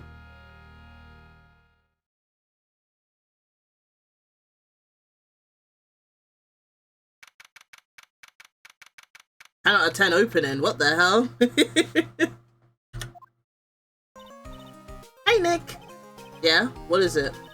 You know how I've got spiritual powers, unlike you? Okay, no need to rub it in my face. What do you want? Sure, you're a spirit medium after all. But just like you, if I don't keep my powers sharp, they get dull, right? I guess so, yeah.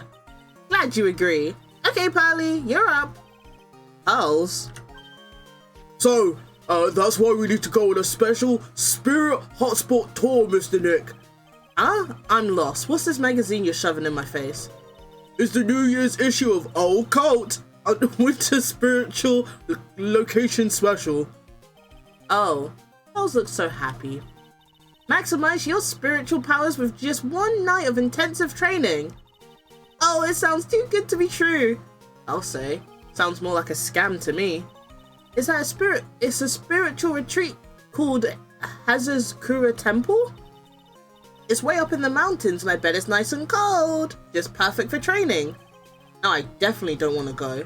You know, I think I've heard of this temple before. It's a famous channeling dojo. It's hard for even real spirit mediums like us to make reservations up there. Reservations? For a temple? Are you serious? Don't worry, I already made special reservations for just us. Yeah! And I signed up for the special course. That's nice, and the timing could be better, since we don't have a case right now anyway. Alrighty then, it's settled. Well, come on, don't just stand there, start packing your stuff. Yes, Mr. Nick, you better start packing your stuff. Huh? Me? Why do I have to go?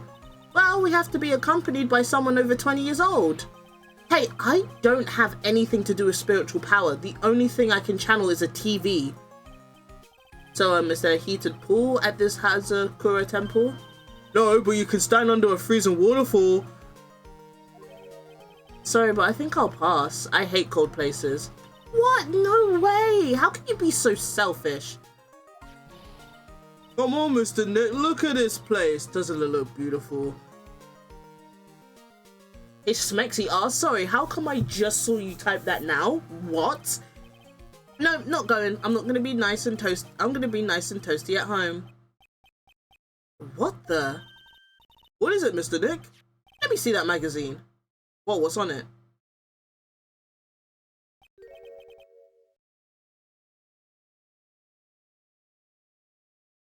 Well, that's concerning. This nun, is she a friend of yours or something, Nick? This girl, it's...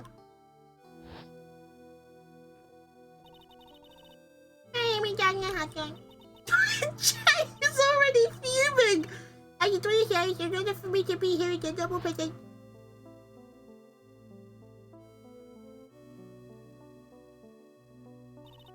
Honestly, how can any woman any kind of me for anything? It disgusts me. But it can't be. He was found guilty and should still be in prison. Mr. Nick? I'll go.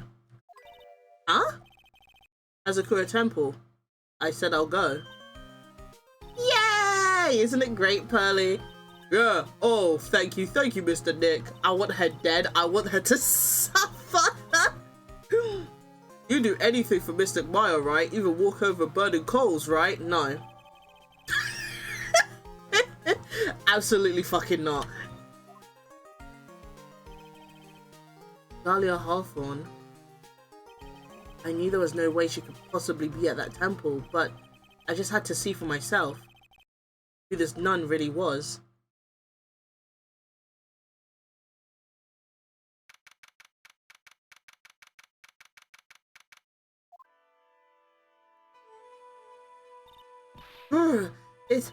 It's so cold here, Nick. Maybe you should put on something warmer for a change.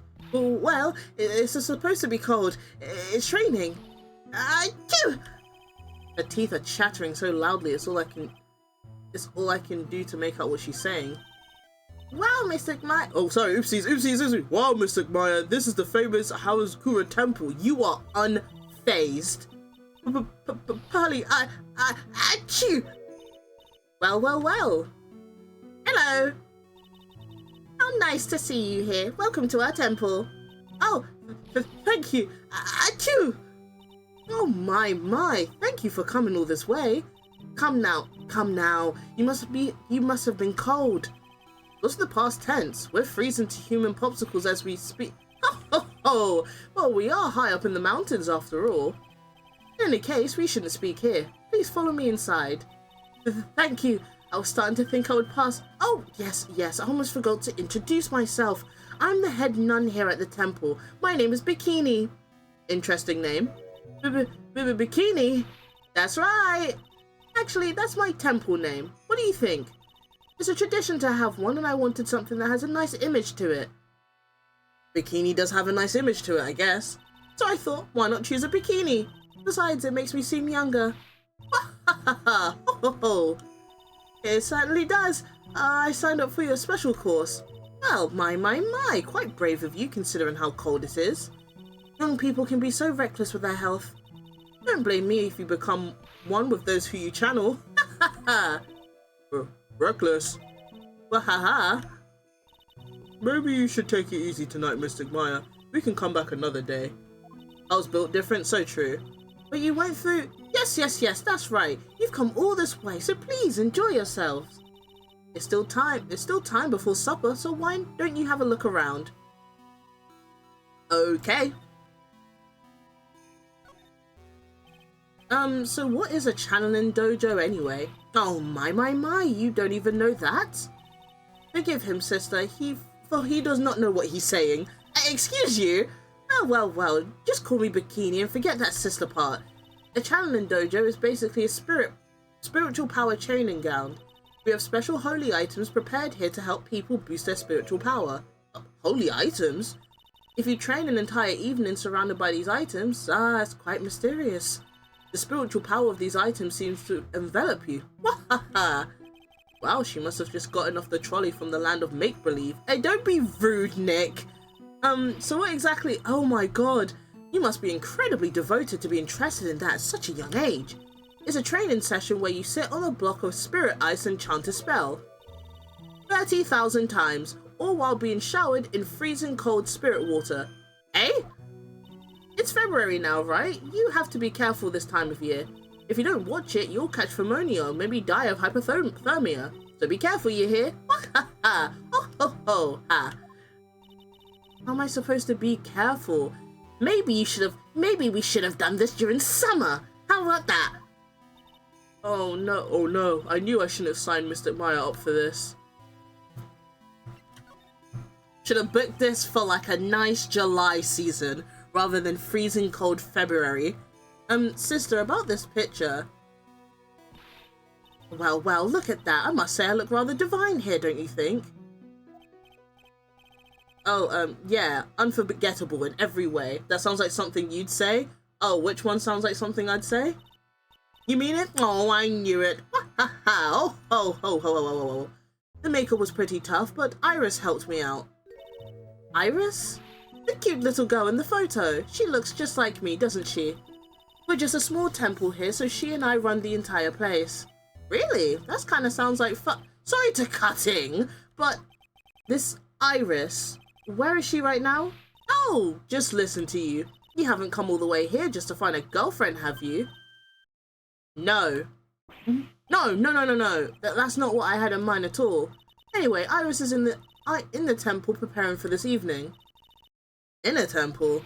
Yes, that's right. Iris will be back this evening. Why don't you go have a look at the main hall for now? I can't be asked to do the laugh again. So she's in the inner temple, huh? Alright, bye. Fuck you. I'm joking. Suspension bridge. Hold on.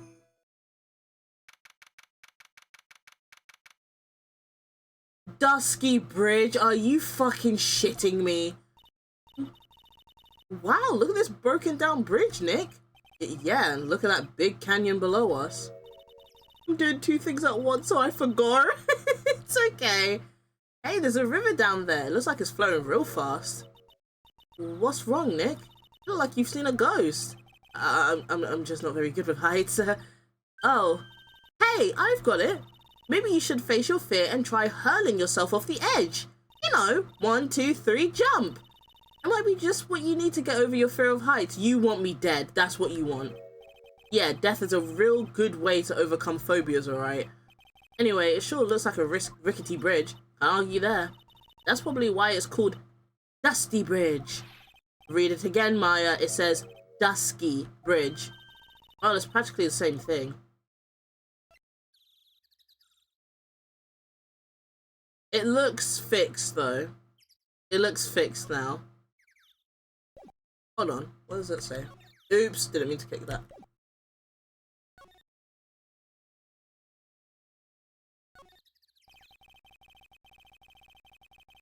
Actually, do you guys mind seeing my cursor at the bottom, but not the top?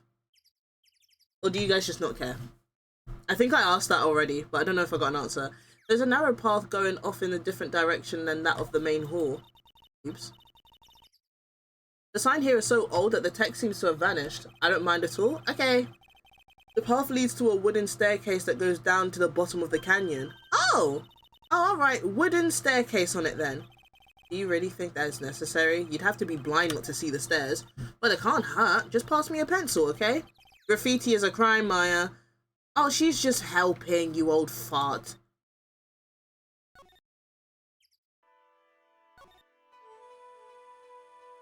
Maybe I should look around.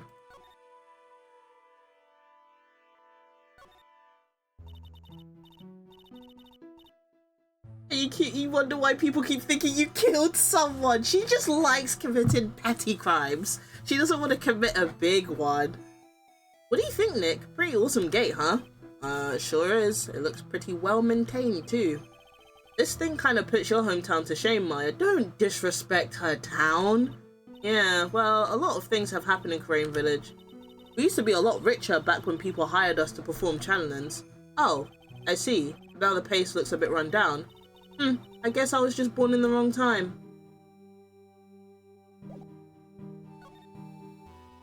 Wait, I want to see what that big ass green bell is.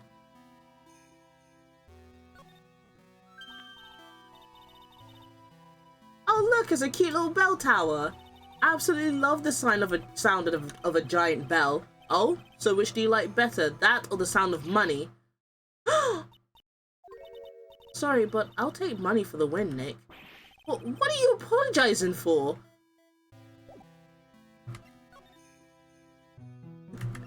Just like me, for real. Ooh, this is pretty. The main hall. I think it's even colder in here. Achoo! Oh, Mr. Nick, do you smell that? It smells like meat and gravy. Yeah, you're right. I guess it's pot roast for tonight. Yum! Weird, I thought they would serve something a little more, well, traditional. What are you talking about, Nick? You think monks and nuns just sit around eating rice gruel all the time? Mr. Myers, right. Oh, I hope there's mashed potatoes too. I love mashed potatoes. So do I. What cute little acolytes. Oh, hello. Greetings to all of you. Oh, hello. Wow, this lady makes Maya looks like a 6 out of 10 on the weirdness scale. He's so mean. Your outfit. Did you come here for the special course too? Unfortunately, no. Actually, I'm... Ah! You're Miss Elise did something. Yes, that's right. You know of me. My name is Pelfey. Are you disrespecting the crib, the block she was stomping on when she was a little git? I'm your biggest fan. Who is she, Nick? I see it now. Zavari, a fortune teller? I've got all your books, Mr. Dinminimum. What a sweet thing to say. And please call me Elise. Books? Mr. Nick, don't you know anything? Do you even know who she is? Well, an author maybe? Yes, and an illustrator of picture books. Oh, you draw too? Nice. Picture books, huh? Oh, now I get it. I was a big fan. I'm sorry, I didn't know who you were. Here you are. I don't get a lot of chances to really enjoy picture books. It's alright, I take no offense to that. My books are nothing but simple stories for children. And really beautiful pictures too, Miss Elise. Your books always make me feel as if my heart has been purified. It makes me feel very happy to hear you say that. I do have to admit, she certainly seems like a kind, sensitive lady. Miss Elise won an award last year for her book, The Magic Bottle. Yes, a friend of mine secretly submitted a story I had written to a publisher. They liked it so much that they asked if it was alright to make it into a book. Wow, it must have been a really great story.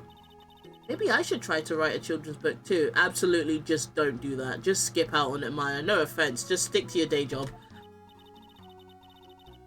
Why she kind of look like a young Granny Seiko from Dandadan? I think it's the hair. Probably the hair. If I do, you can secretly send it to a publisher for me, Nick. Recently, I've accepted a sort of apprentice, you might say. An apprentice? He calls himself Laurice the Numinum. I believe he's off doing some landscape sketches now. Oh, okay. On Laurice's behalf as well, I'd like to thank you for your support. Of course. Oh, sorry. Of course, Miss Elise. Anything for you. I want to see your apprentice. Why did you come to Harazuka Temple, Miss Elise?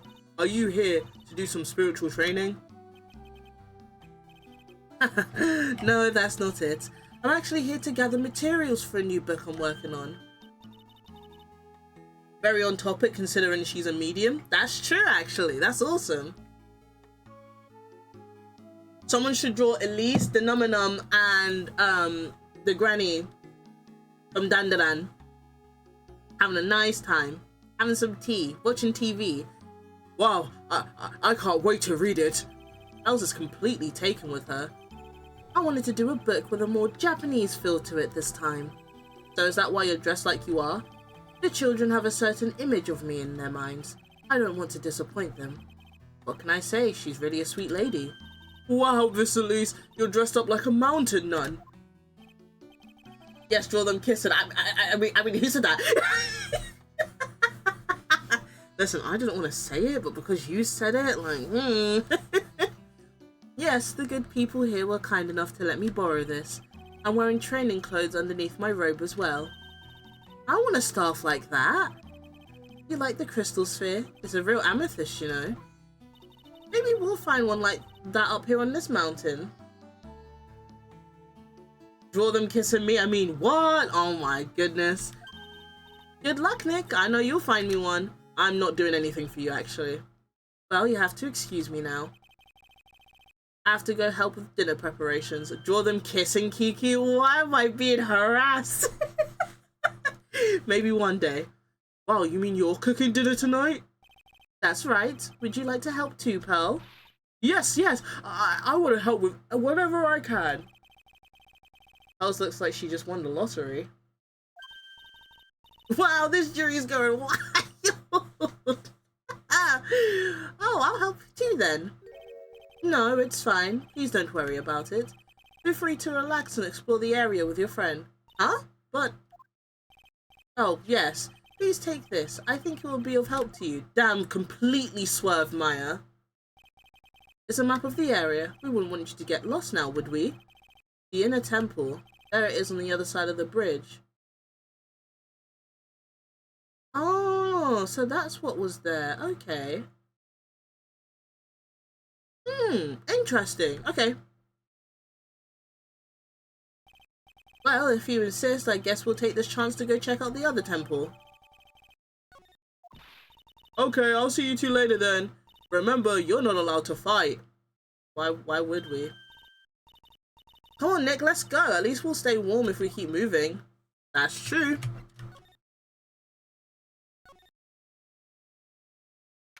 Oh my goodness, who am I gonna bump into now? Huh? Where did Sister Bikini go? I guess she went to the inner temple to go help the other nun out. Oh, right. I think her name is Iris? Yeah, that was it. I want to find out who Iris really is, but I'm scared of what I'll find.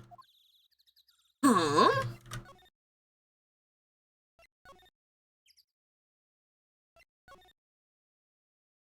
Isn't Larice over here as well?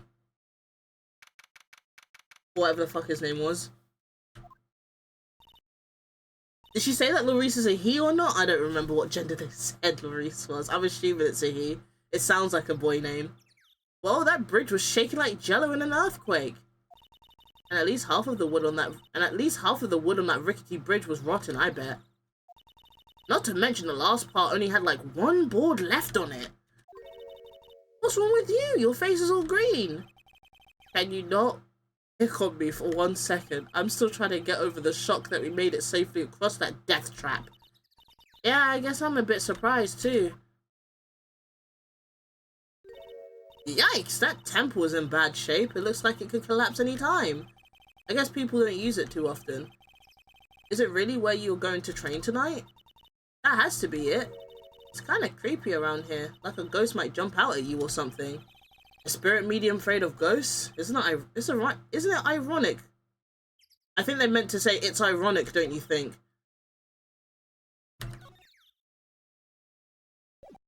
Let's look around.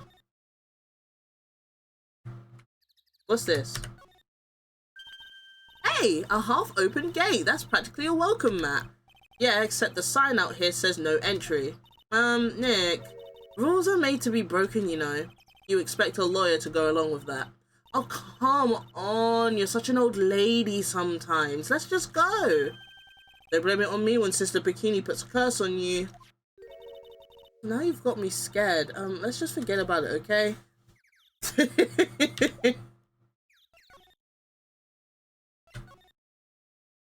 That's funny. Whoa.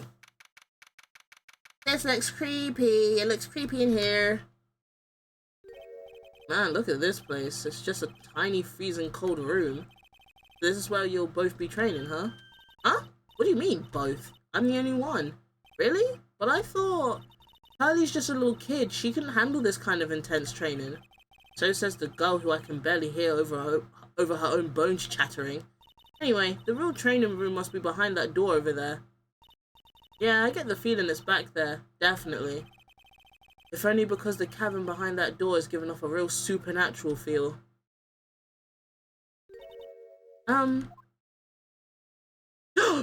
You! Excuse me, but, who are you? You're... Hi there! we're just looking around since we're going to be staying here tonight. Is something wrong? You look so pretty. No, it's nothing. I wonder why she spaced out like that. Don't you, Nick? Did you say something, Maya? Not you too, Nick. This is awkward. My name is Iris. I'm one of the nuns here at this temple. I'm Maya Fey. It's a pleasure to meet you. The pleasure is mine. Oh, please excuse me. I have some, chores to attend to. Scowling. But the thing about it is how that shouldn't be Dahlia, because Dahlia's in prison. So how the hell is she out of prison? And in a temple?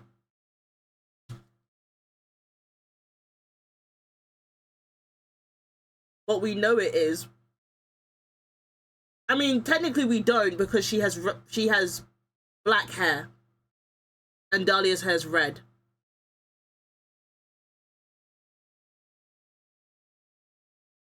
I'm confused. I actually completely forgot, like, I've forgotten the good, like, first chunk of this game. I only remember, like, the ending, like, like, all the way at the end. I remember what happens, but I don't remember this first bit, so I have no idea who this is.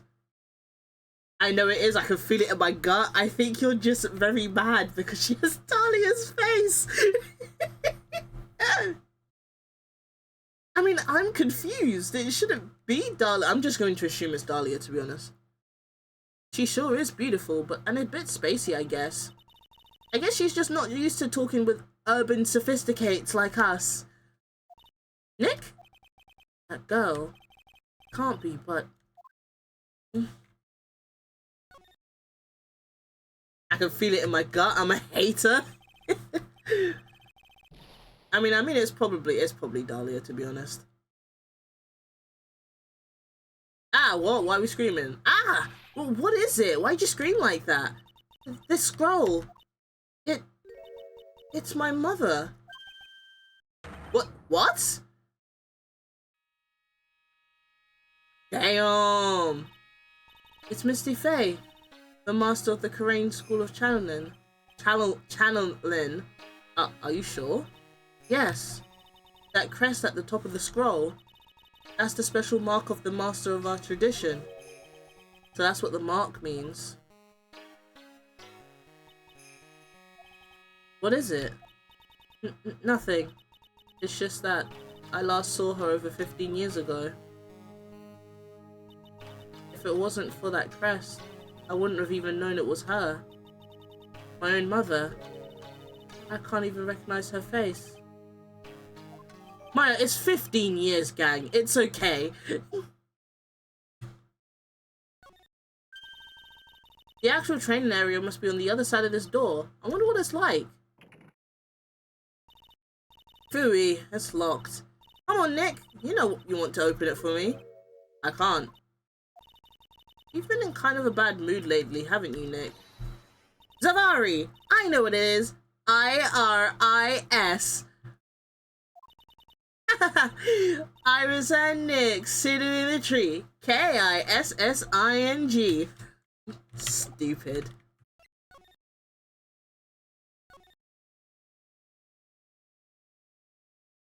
My back's starting to hurt me, gang. Where were we supposed to go? I forgot. Never mind, I remember. Phew, we managed to make it across Dusty Bridge. Dusky. Nick, you look green. Are you feeling alright? Hey, what's wrong with you? Ever since we met Sister Iris at the training hall, you've been really quiet. Huh? Oh, sorry. Hey you, wait up! You think he's yelling at us? He must be. There's no one else around. Would you mind moving? You're standing right in my way. Larry, what the hell are you doing here? Ah. Hey, I know you. You're... Whoa, sorry. Gotta run. See ya. Hey, wait a minute. Oh, nice to meet you. I'm Larice Deneminum. Liar, you're Larry. Your clothes may change, but you're still the butts. Shut up. I'm Maurice, and I'm just here to do a sketch of Dusky Bridge. So it really is our Larry. Not that I get why he's pretending to be someone else. I like the fit. It's a nice fit. It's cute. It suits you, sir. I like the little pom-poms on the side of your jumper. So what are you doing with the last name Deneminum? Well, I wanted to start over again with a clean slate. Clean slate? You remember, don't you? Last time? Oh, the mask case. After that, I started to realize I didn't like this guy known as Larry Butts. And that's when I came across it. The Book of Destiny. The Book of Destiny? Do you mean The Magic Bottle by Miss Elise Deneminum? It's so beautiful, so moving, so gentle. My heart felt cleansed. I was saved. Maybe I should buy a copy of The Magic Bottle. Wow, Larry would make a great book salesman. I really want to get the book now too. Dude's giving off soft boy. Maybe that's the point. She's the most wonderful person I've ever met. I'd follow her anywhere.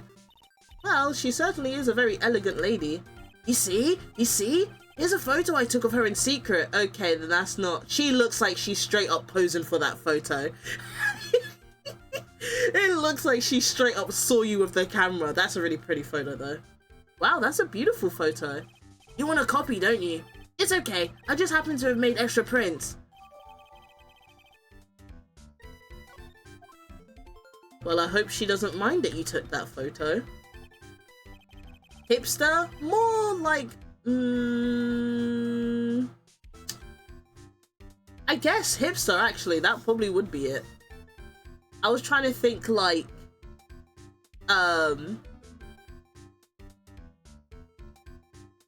like person who is quote unquote in the arts but isn't like an art student. They like study art history, but they see it as the same thing as actually like doing the art, even though it's not. So they think they're better than you because they know art history of like, I don't know, a painting that was made like 5,000 years ago. Still, it's kind of hard to imagine you as a picture book illustrator. To tell the truth, you must have some kind of ulterior motive, right? What are you talking about? I don't trust anyone anymore, especially not women. But the person that's teaching you is a woman. Talk about a bad case of denial. Anyway, can you even draw well enough to make a picture book? Phoenix, why are you being so mean today? Why are you being so mean? Art isn't only about technical skills, you know. It's also about having a pure heart. Oh yeah, I forgot Phoenix was like in art before he moved to being a lawyer. And that's why I'm asking, can you draw well enough to make a whole book? Now that you mention it, I wonder. Hydrate, sit up and stretch. Thank you. He's always so mean to Larry. Yeah, but today he's being like especially mean.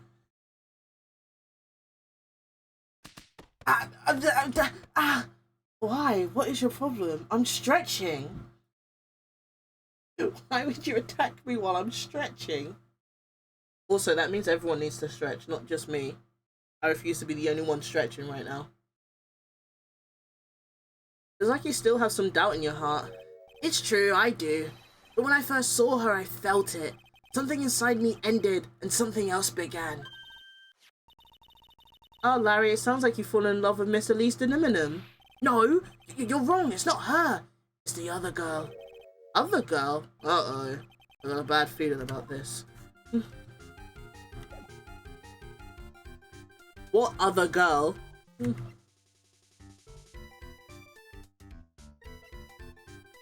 If it's who I think it is, you better back off, gang.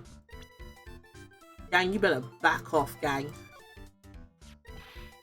Oh, yeah, her! My little Iris. Stop claiming people.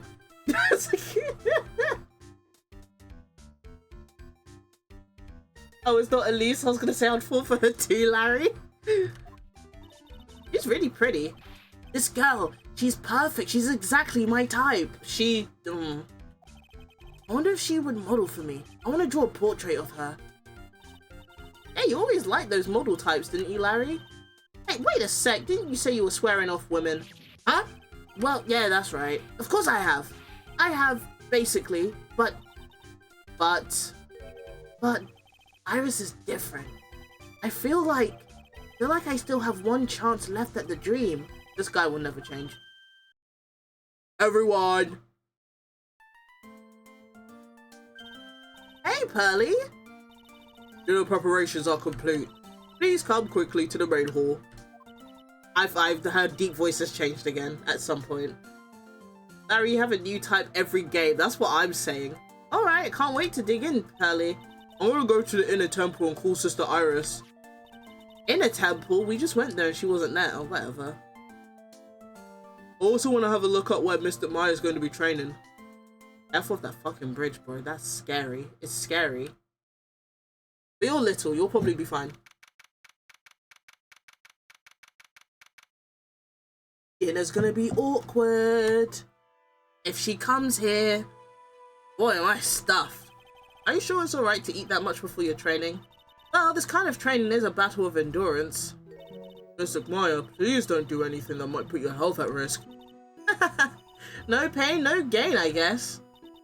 I'm still worried about you. Well, let's not dilly-dally shilly-shally. Oh my goodness, that scared me. I was like, what was that chomping sound in my ear? Let's not dilly-dally shilly-shally. You must get ready for tonight. Good luck, Maya. Alright, here I go. I'll see you all tomorrow, I guess. Iris, please ring the bell at 10 o'clock for lights out, alright? Yes, Sister Bikini. And then after you ring the bell, I want you to come join us at the training hall. I understand, Sister Bikini. Awkward dinner. This was awkward. Maya and Bikini really seem excited about this training thing tonight. Well, Pearl, what are you going to do tonight? Well, if you'd like, you can come to my room. Perhaps we can read some books together. Really? I'd love to. I'm not really good at reading. Well then, would you like to practice reading with me? Oh, I'd love to. I was just absolutely smitten with Mr. Nimminimminim. So Larry, what are you gonna do? Huh? Me? Well, I'm just gonna hang out in my room. I can't stand the cold at all. I totally hear you there. Miss Elise, so for example, how do you read this? It says, bravely. That's kind of a tough word. Oh, okay. What about this word? That's another tough one. It says, roast. What kind of a book is she reading anyway? Well, I'm gonna go wash the dishes and help clean up. I'll go visit you when I'm done, Miss Elise. Aw, this is so cute. Well, not much to do except head to my room and huddle under the covers, I guess. Have a sleepover with Larry. A boys' sleepover with the boys. Ugh, it's a whole different type of cold up here in the mountains. Why couldn't the nearest bathroom just be a little closer to my room? Mr. Wright? Ah! Oh, hi. What's up, man? Oh, Mr. Nimminimminim. You gonna use the bathroom too? No, but have you seen Pearl? No, not since after dinner. I thought she said she was gonna go to your room. I know, but she never showed up. I'm gonna go look for her. Excuse me. Excuse me, I should also look for her. Hello? Miss Elise de Nimminum, a woman as mysterious in origin as her last name. But the really mysterious one is... Oh. Sister Iris. I'm sorry, Phoenix. Phoenix, pause a second. Pause the buttons. This woman just told you that Pearl did not come to her room and she's missing. Well, not missing per se, but she did not come to her room. You don't know where she is. She doesn't know where she is. Why are you distracted right now? I would not be distracted. I'd be like, Iris, move. Like, like, hello? Good evening. The real mysterious one is this girl. Are you on your way to the bathroom too, Mr. Wright? can't let this chance pass me by. I should try to talk with her and maybe get some answers. Why are we focused on her? Pearl is missing! Or whatever. Your sister Iris, right? Yes. So, when did you come to Hazakura Temple? I don't remember. Ever since I was a small child, the temple has been my home. So you've never left? Well, I don't have any family left to take care of me. Sister Bikini, I've come to think of her as my real mother, as it were. Ah, I see. But you didn't go to college? And maybe enroll with the Ivy University Literature Department? No, I've never had an interest in going to a big university like that. My training is all the education I need. I see. But once in a while, when I get the chance, I make a trip to the nearby town. I can use a computer and a cell phone too. That's not exactly something worth bragging about. But I don't see any Cyclops. Fuck! She's telling the truth.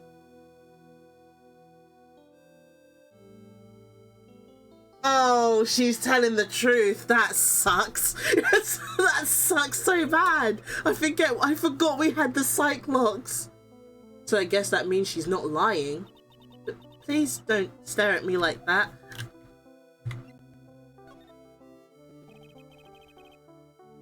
I still don't believe her. But the thing about it is, it's not about believing and not believing. We straight up asked her, hey, did you go to university for this particular subject? Which Dahlia did do, and she said no, and nothing appeared saying that she was lying. So she's just straight up telling the truth, and I'm confused.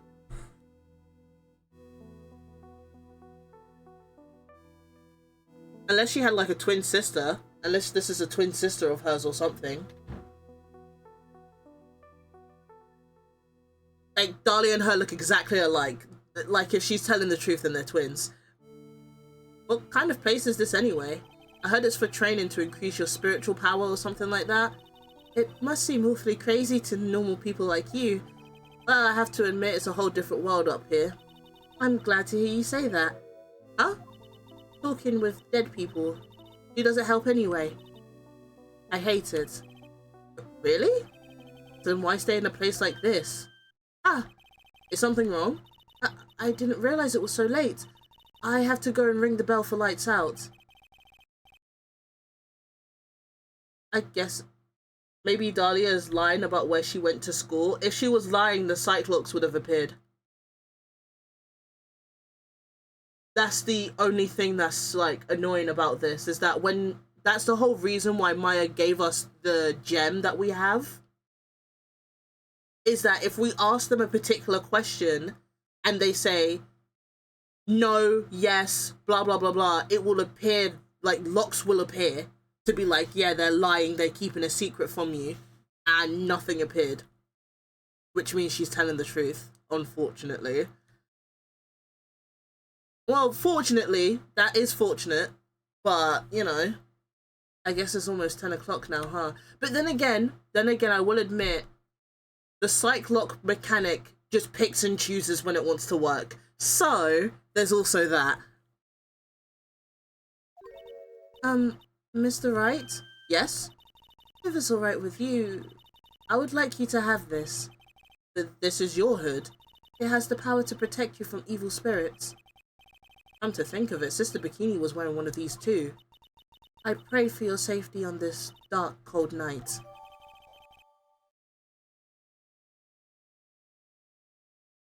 Considering the case with the dude who was covering his eyes. Are you talking about the samurai guy? You have to ask the right questions, yeah. Because with the samurai, the guy who was playing as that hero in that one TV show, it was because we were asking the wrong question. We were saying, did you kill him? Which was the truth, he didn't kill him. But the right question was, did you hire someone to kill him? In that case, it would have showed that he was lying. If he said no.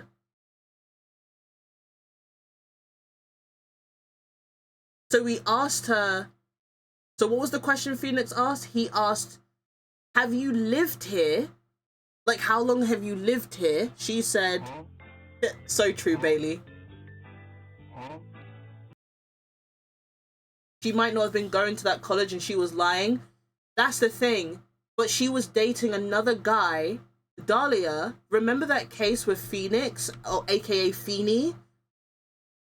That other guy she was dating, she wouldn't have been able to even get inside the college or the uni that they were going to if she wasn't studying there. And on top of that, in like another, in that, not another one, in that thingy, it was on her record that she was studying there. So it's not like she just said she was studying then and everyone believed her. It was on record that she was studying there. That's the issue. Like, she was in the cafeterias with them. She would go everywhere in the school with Phoenix. Like, they were together constantly. So, yeah.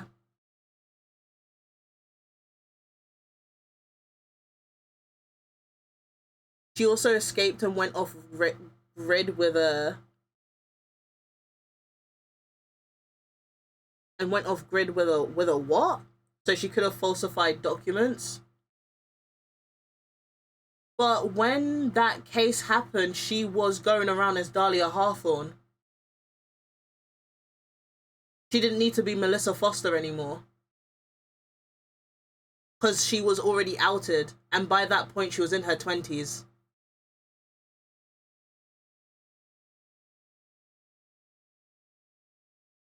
So, I don't know.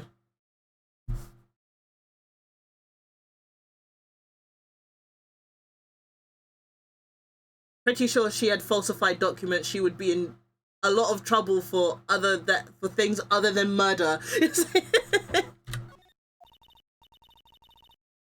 I don't know, I'm just thinking things up, fair enough. I'm sorry, but I must bid you good night. We're just in the chat, like, trying to come up with a theory as to how this is working. Wait a minute, Sister Iris? Yes? Just now, you called me by my name. You said Mr. Wright. Oh yeah, how did you know that? I forgot. How did you know my name? I never introduced myself to you. That's... Sister Iris, please tell me the truth. You and I... Have we met before? Here we go. Okay. Cunt. It's like... Iris. Oh, it's almost 10 o'clock. Perhaps we can speak again. Tomorrow. Okay.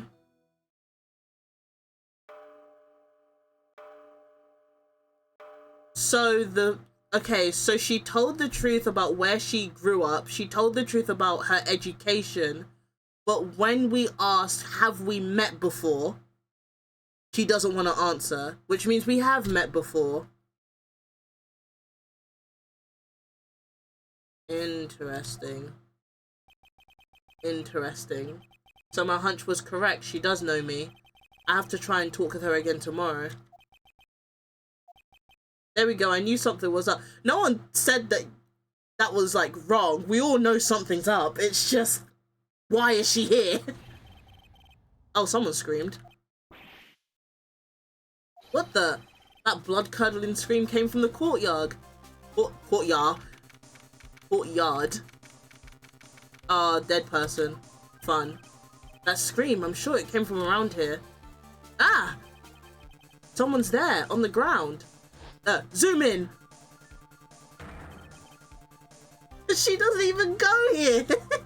Mr. Squish? I just stepped on something soft. Hey, don't step on my tummy like that. Why are you on the floor? What are you doing lying there in the snow? I was passed out. What do you think? So that blood-curdling scream was you? Forget about that. Hurry up and call the police. Is there even a phone in the main hall? No, but we still get reception up here in the mountains. You must have a cell phone on you, right? I didn't bring it with me. Oh my god, Phoenix, why would you not bring your phone with you? Oh, you're useless. I mean, even Iris has a cell phone. We've got no choice. You have to use a public phone by Dusky Bridge. Hurry, hurry, hurry! Run as fast as you can. Yes, ma'am. If you don't hurry, Iris will... Iris will what?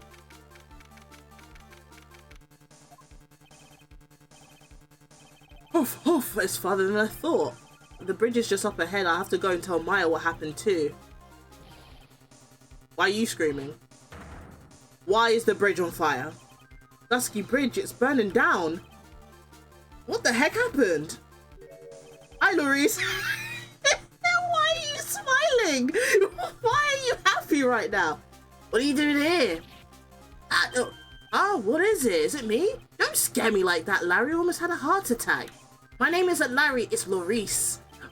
Larry, hurry up and call the police. I'm going to the inner temple. Don't be stupid. The bridge is nothing but a burning wreck right now. Listen to me. There's been a murder here at Harazuka Temple. Yeah, there's been a murder. But what? The murderer might have fled across the bridge. I have to make sure Maya's safe. But, please, call the police. I gotta go. Bye. Get out of my way, Larry. It's too dangerous, Nick. Wait. Damn, he's built different. Why would you run across a burning bridge?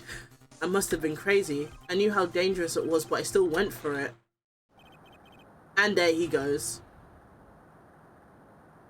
Ooh. Weakened even more by the fire, the rickety old bridge's planks snapped and gave way, and as I was swallowed by the eternal darkness that surrounded me, a final terrified scream rose up to pierce the frozen air of that harrowing night. Whoa! Isn't that crazy? Should I be evil and stop the stream here?